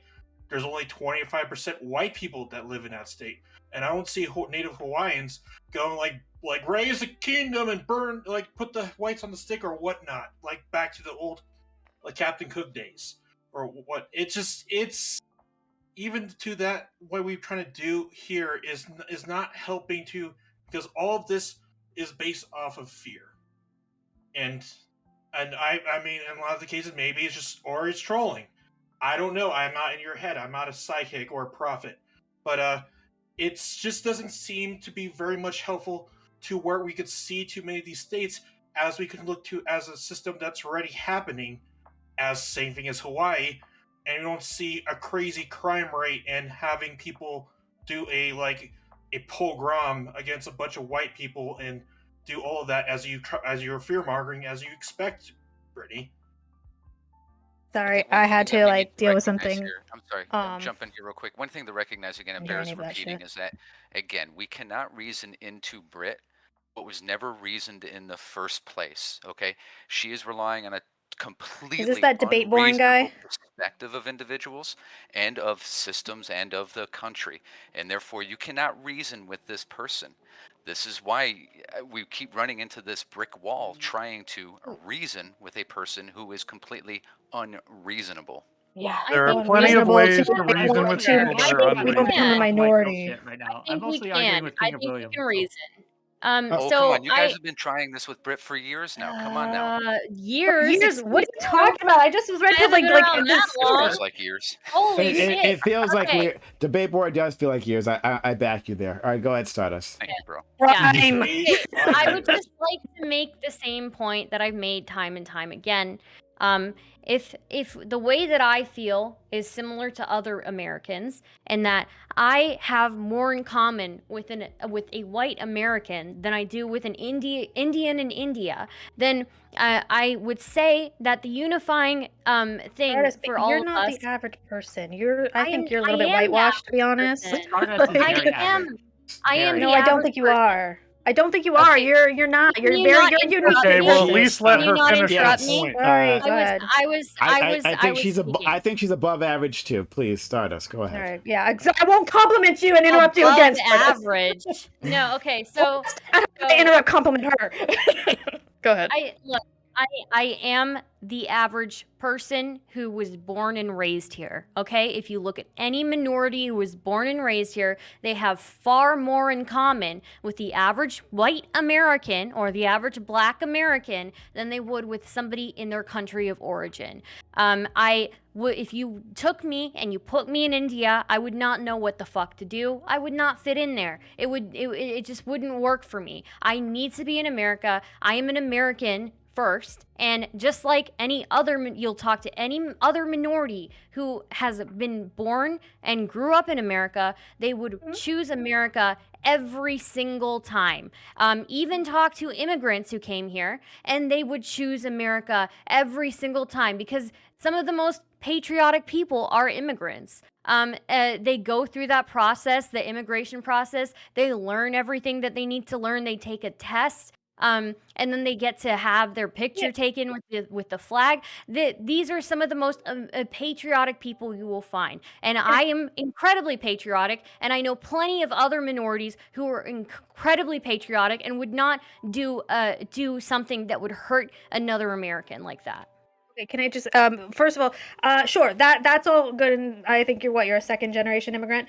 But the thing is that would be fine and dandy if all these people weren't coming here and then trying to change and alter the country. Yeah, maybe if they were actually changing it just by the demographics, they're changing by how we have to live in general. Like we have to most people, you have to know a second language. I think language is one of the most unifying thing that a nation has. Most people all have to do that in New Mexico even before the United States even showed up here. So why? What do you expect of us? I didn't hear what you said. Here? Sorry. Say that again. People who speak Spanish in my state and even other states like California, way before the United States has taken over. So why do you expect much of the people who came here and lived here for 500 years, their families, and expect them to change in their language? Okay, well, let's just nip this in the bud right now. Would you say that having Americans that know how to speak more than one language would be a positive benefit or a negative? Well, I think you have to now. We wouldn't have this issue. I would like only know, a universal hold on. Let us finish the question. I only know one language. Good. That's good. But as we are getting basically overtaken by freaking South America, we're gonna be to the point where you're gonna have to know these two languages, it's a joke. What do you call someone who knows? There's a joke. What do you call someone who knows 3 languages? Trilingual. What do you call someone who knows 2 languages? Bilingual. What do you call someone who knows 1 language? American. It's not good. Every other country learns a lot of language. That's a good thing. No, wait a minute. Hold on. Because these are a lot. So hold on a second. You're talking about Europe and stuff, where they're a lot more. They're a lot more intertwined, and they have a lot of different languages. Hold on. Come on, dude. Most of those languages are. Brittany, please go ahead. Most of those languages are going to be wiped out. The only 3 languages that are going to end up remaining are going to be Spanish, I think Chinese, and English. Everything else is basically going to get wiped out at some point. Wait, how does the language get wiped out? I'll find that. Even in China, there's I think over 140 dialects in China alone. Like for example, Mandarin, and then you have Cantonese, and there's minor ones that they protect. China actually makes an effort to protect very specific dialects in very rural communities that they have, and that they have done that. Dialects have are a, different an from interest language. Yeah, they're doing in a lot to protecting protect the different Uyghur. If I can You engage don't think that's again true? with I mean, it Brittany, is.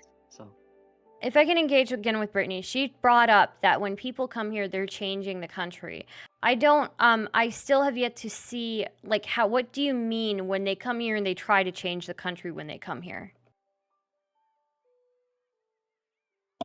Sorry. I think that, like, I just think that we are heading down this road where we are having to pander and cater to the people that are coming here instead of having them actually assimilate into our country. And I don't like that. Tests and they learn the history. I don't even know what Oftentimes, that looks wait, like. wait, Mexico guys, has everybody always shut been up! Everybody shut up! It's my turn. Okay, sorry. So right. A lot of the time they take an immigration test that the average American would not even pass, right? Like I don't when care it about comes that to though. I don't think America studying has a culture history anymore. No, America does. No, I don't think so. Wait. Okay, America studying is history. the Wait, world hey, culture. shut up! Okay. Hey, shut Sorry, up! sorry. It's between me and her. Shut up. Yeah, Okay. shut up, man bun. God damn. Okay, sorry. Okay. The history of America is. I'm so sorry.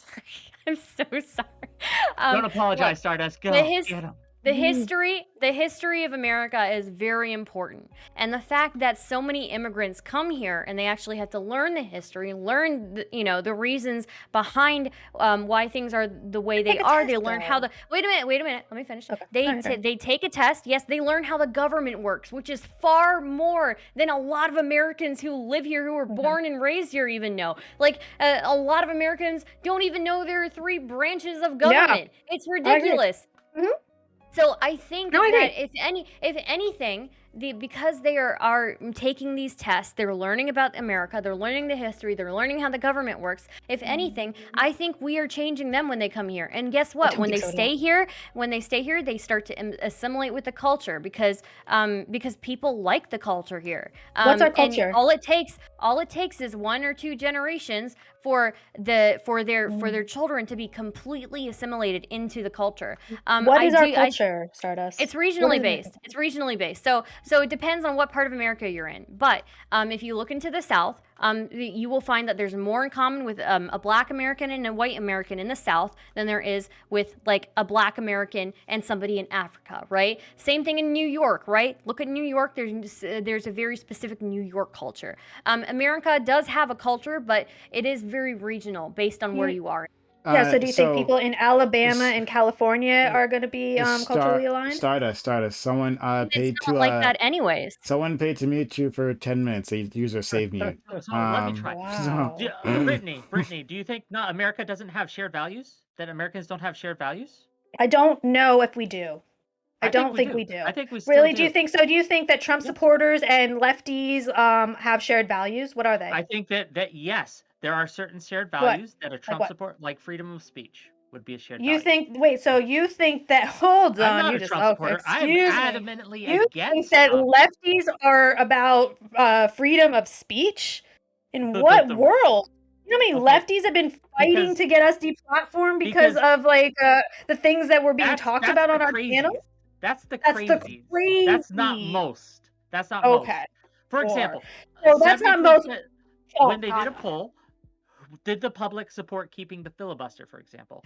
70% of Americans supported that. When you look at individual issues, Americans tend to agree on some very basic shared values. Freedom of speech ain't one of them, dude.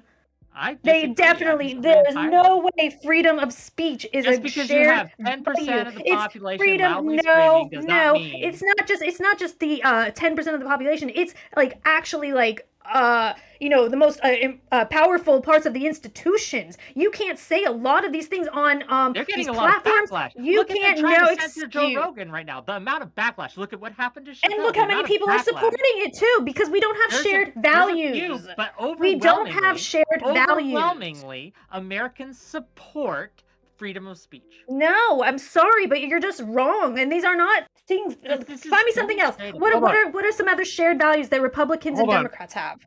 Britt, let me try and phrase this question in another way.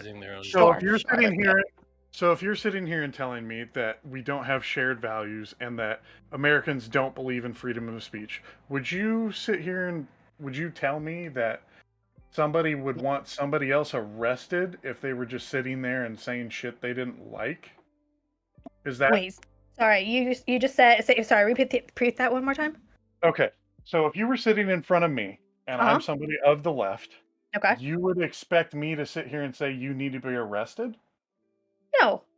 Okay, so we do agree that Americans believe in freedom of speech. Now, if you no. wa- Here hold we go, on. because you're talking about corporations and stuff. Yeah, of course. Okay, but here's the thing: when people are going to lose their livelihood over the things that they say, that goes into a whole nother. When we are okay, so let's go through COVID. When COVID happened, and the only way you could even congregate or have any kind of interaction was through social media, and it's become such a huge part of people's lives. I would say that it becomes less of a private company type of issue and more of a free speech issue, because if you're going to start purging people off of these off the internet when this is the only way people are able to congregate, especially during COVID, then you are definitely infringing on their First Amendment right. Isn't that one of that's not how free speech works? It is. Yes. No, you're saying. Excuse me. Stop. I got it. Trust me So, there, Killer. I got it. so just two things. One, someone paid to unmute Stardust, but we can't do unmutes. Sorry, we don't do unmutes. Wait. It's too much. It becomes too much of a hassle. It's So I don't know who muter. did it.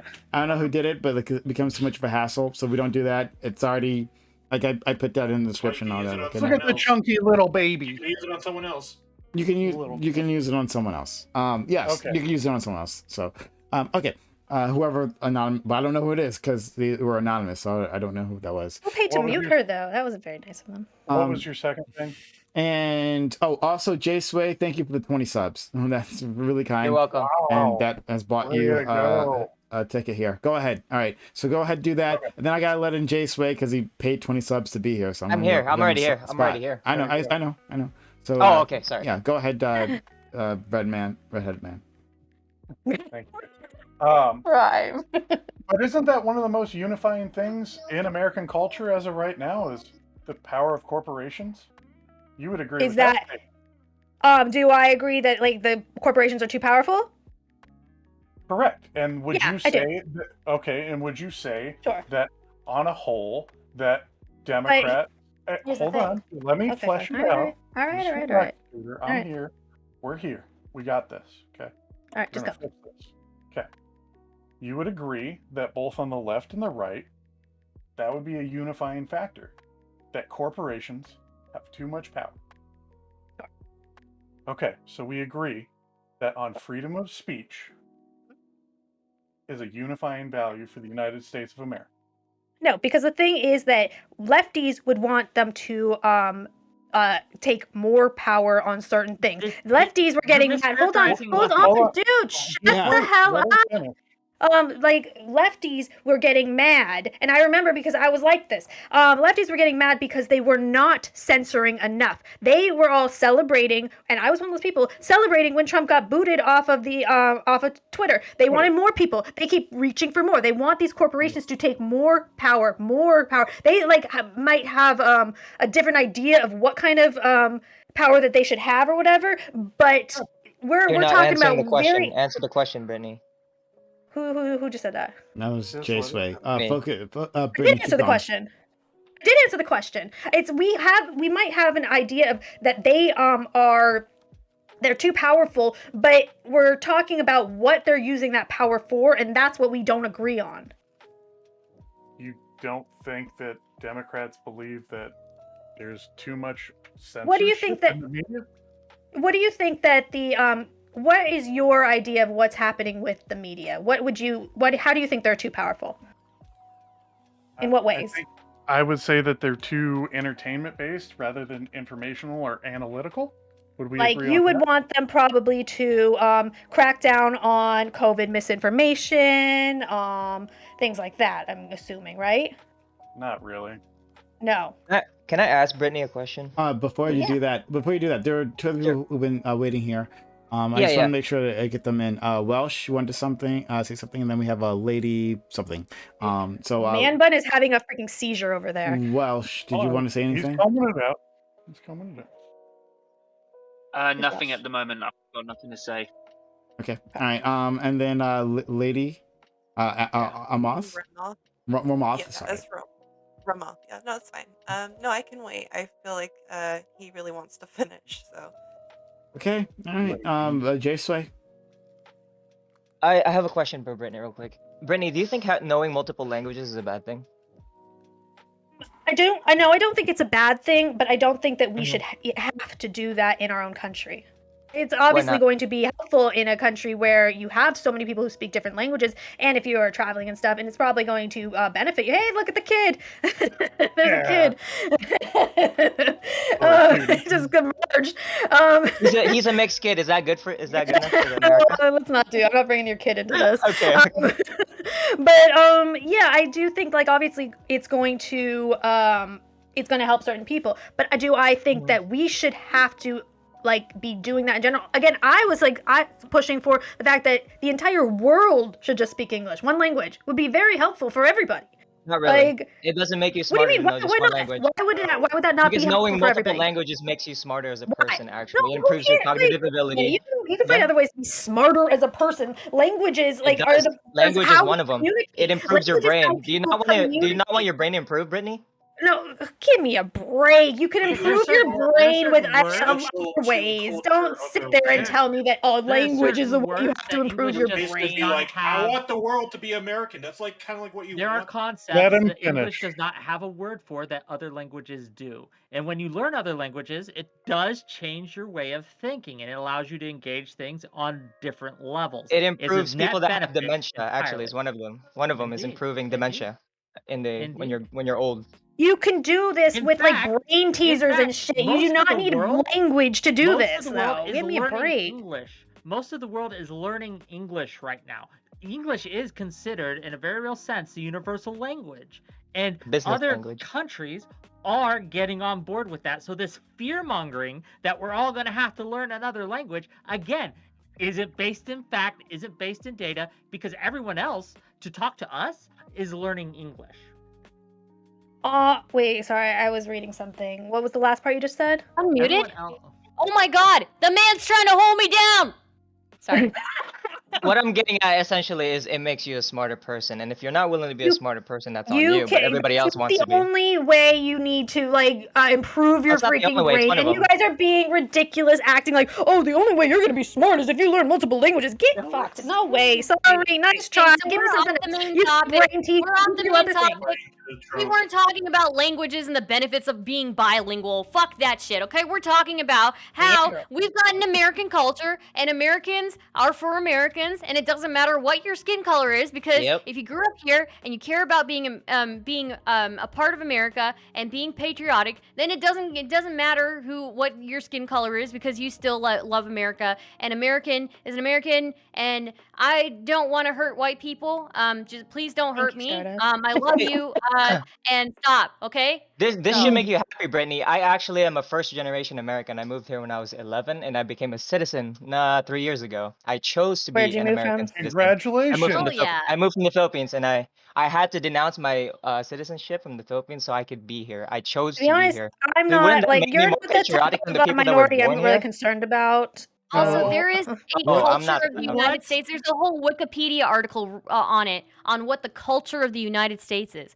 So to say that there is no culture of America is just completely inaccurate. What What do you mean though, Brittany? That I'm not the type of person you're talking about, because I choose to be here just like the other people that are coming. Yeah, but you're not the chooses to person be I'm here. talking about, Brittany. I'm talking about more so other groups that Maybe better than me. I don't know. Hold on. I really want to. Okay, this is the answer I want to get to. So, Brittany, yes, please explain exactly what type of immigrant that you don't like. The ones that are going to be the fastest growing minority group that will take over. So a lot of people from south of the border, and groups that will have like a serious actual racial grievance against us. I don't think that people from the Philippines or whatever, or too many Asians So are who really are you like. saying would have a racial grievance? have way more of a shut up! grievance. And I feel like a lot of people from the Philippines also or Asians. I'm not gonna actually make this. A lot of us here too, actually. A lot of Asians here. I'm gonna So what type of people do you think would have a Mhm. grievance? would have a grievance against Every white people. every group will have But a you said grievance. specifically, even white people. you gave two Well, groups, there's right? certain groups that are going to have way more of a grievance than others, So obviously. which ones? Which Well, ones? obviously, black people are going to have the biggest grievance against white. Yeah, but Even they're though they born grew here. up and they were They're raised born here for here. generations. Yeah. Yeah, absolutely. You're So gonna what go does it have to do with Some immigration, Brittany? generations. You think that black people don't have some kind of grievance to be had against white people? Yeah, but really? what does that have to You're do with gonna sit there and tell me immigration, that? Brittany? That has nothing to do with immigration. What it has to do, the thing about immigration is it's going to speed along how quickly white people are going to become a minority, and that's my concern. Yeah, she's afraid of white Well, it's genocide. not just white people that's going to be a minority. Do you think You do that realize that you know, racial mixing is what leads to lighter skin colors of people. Do I? There are in some cases. In some cases, it leads to darker skin colors. Well, okay, so what I would say is that the Have the people dominant who, hey, Sorry. the people who have the most racial grievances are already in America. So it's not really even, Yeah. it's not even related to immigration, right? No, and no, even it is. besides that, Mm-hmm. the people who you would say have the most racial grievances have been in America for hundreds of years. They have far more in common with another American, with a white American, than they would with somebody in Africa or with somebody from. I'm not saying that they need to go to Africa, South though. America. I'm not saying that they should go to Africa. I know you're not saying that, but cultures in America are based on the region. You can look at this across the globe even. Cultures are far more related to the region that you're in than they are to your ethnic group or your ethnic background, right? So, so when it's black people for hundreds of years who've been living in America, their culture, what they identify with, is going to be far more in common with the white people who live next to them than it will be to anybody else. Sure, in different parts of the world, yeah, of course. Especially if those different parts of the world are speaking different languages. But what I'm saying is that, like, even in America, racial groups are going to almost segregate themselves. They will start to. It happens in prisons. It happens in schools. People are going to want to be more so with their own kind. So one thing I would say is that that's not necessarily the case, because you can look at polls, and overwhelmingly the attitudes towards race mixing have been changing dramatically. I believe it's I don't know what the actual percentage is, but it is up from, like, I believe in the 90s it was like a very small amount of Americans were okay with race mixing. Now it's like, I think, a good majority of Americans. And I would say also that despite what you're saying about people self-segregating or whatever, we still have mixed people. Where would they go? We still have the fact that immigrants who come to America oftentimes have discrimination, have biases against black people who live in America. There you can still look at plenty of different immigrant communities who come to America, and they have animosity between each other. For example, Koreans and Black Americans, right? So I don't think that this is something that I don't think you being afraid of all these people rising up and oppressing the white person is really something to be afraid of, because if anything, a lot of these groups, again, idolize white people, at least within media. And I hate to. I idolize Wick. I did. They do. Anyway. They do. I do have some data to back up what Stardust is saying, because we have historical precedents here. For example, look at the census and look at how hard different groups from Persia and things like that have fought to be identified as white on the census. Yes.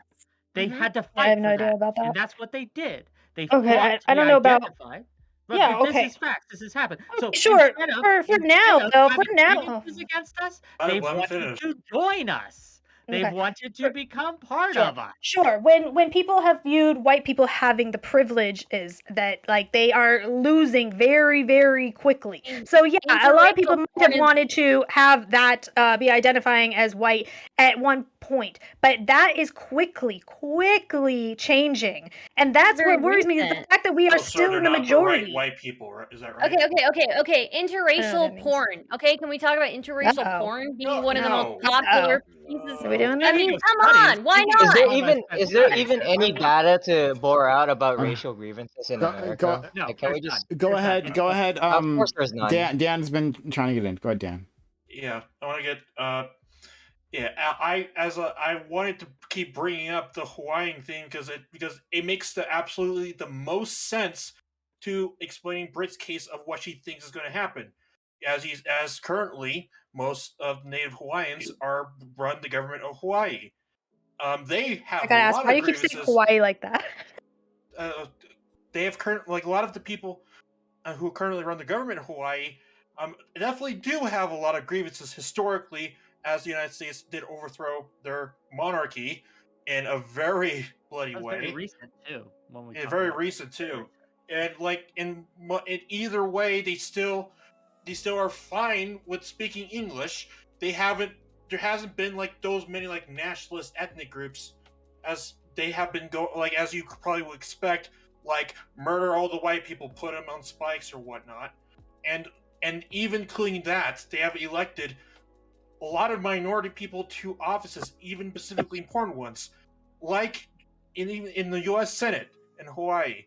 They elected a Japanese American guy for 40 years until he died in office, named Daniel Inouye. So it's like, and that is even a lower minority, as you probably get set for being specifically like a white person, Caucasian white person.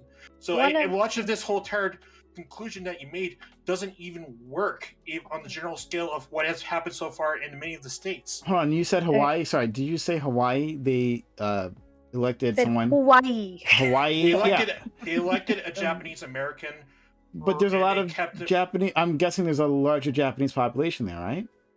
Yeah, and there's a lot of Japanese Americans in office Wouldn't in California go too. to her point though? Brittany's point is that No, it doesn't, because he's saying that there weren't any laws, right, that were brought into place that specifically discriminate against white people. Yes, but I mean, with a demographic shift, right? Would also. Well, I mean, you would also It's have not to a sit there and demographic say shift. if that politician was able to enact those laws, was it a federal legislation that he was appointed to? Yeah. Daniel Inouye was elected to be U.S. Senator for at least like a good amount, like 40 years. So he wouldn't have, the ability to Why are you introduce. defending Brittany here? Well, I'm not. I'm just making sure you consistently have an argument against what her shit fucking point. I mean, like, if I can. Her point. Hold on. Her point is talking about how like the character of the nation changes. Like, but it doesn't change because there's still a lot of people in Hawaii who are still, in the end, call themselves American. They could even say hyphen Hawaiian American or whatnot, but in the end, they still go and pledge to allegiance to the flag by heart and even serve in our armies. Hawaii has I think Dan's making a good point here, actually, because Hawaii is it. Sorry, go ahead. Go ahead. Hawaii has had votes on whether to separate. They have had Native Hawaiians have voted, and each time they vote no. They don't. They keep voting no. You have no state possesses the ability to leave the United States. Yeah, it doesn't matter if they have the ability. It doesn't matter if they have the ability. Yes, it does. It doesn't. No. We're talking about. Wait. We're talking about popular opinion. Type of vote to happen. Talking about Then you're going to have opinion. Stop, Dustin. Enough. Dustin, cannot allow let me votes I understand what you're saying. Okay. Because all you're going to do is allow Texans to sit there and say, we have a validity to secede from the Union. No, that's not what we're talking. The point. Yes, the point of it is. this. Oh my No. God. The point. Wait. Let me finish. The point of this is not about whether they are allowed to or not. The point is we're talking about public opinion, right? Sure. The public opinion is that they still overwhelmingly chose to stay with the United States. Yes, of course, what you're saying is true. If they chose not to, it still wouldn't be something that they could do. But they still overwhelmingly chose that they would stay, that they would not secede. Okay. Thank you. And now you played into her point that No, all it it takes is doesn't. public. You played into her point that all it takes is public opinion, and all of a sudden, white people are a minority, and now public White opinion. people are already a minority in Hawaii. What are you talking about, bro? You're derailing his argument for Like, why are you because doing that? it's not a good argument. It is a good argument. No, it's Hawaii is not. still already Okay. white people are already minority in Hawaii. What are you talking about? Holy fucking shit, dude. Okay. All right. Here's what we'll do. All right. First of all, to my audience, thanks for being here. I will be back tomorrow. We'll do more stuff. It'll be great. Hit that follow button right now. In case you haven't done so yet, hit that follow button. Make sure notifications are on so you know I'm going live. I do it 6 nights a week. Don't you miss out on that exclamation point social and chat. For my social media, I have Twitter where we tweet. I have Discord where we do all of this. This all happened in Discord, right? So you can do that there. And then YouTube's where you find the VODs, right? Of what, unfortunately, what happened here, right? So like, comment, subscribe, and consider becoming a YouTube member if you like having the ability to see those VODs all the time, having them upload daily. Then support the channel that way. It would help us out a ton. Go to YouTube, like, comment, subscribe. Okay.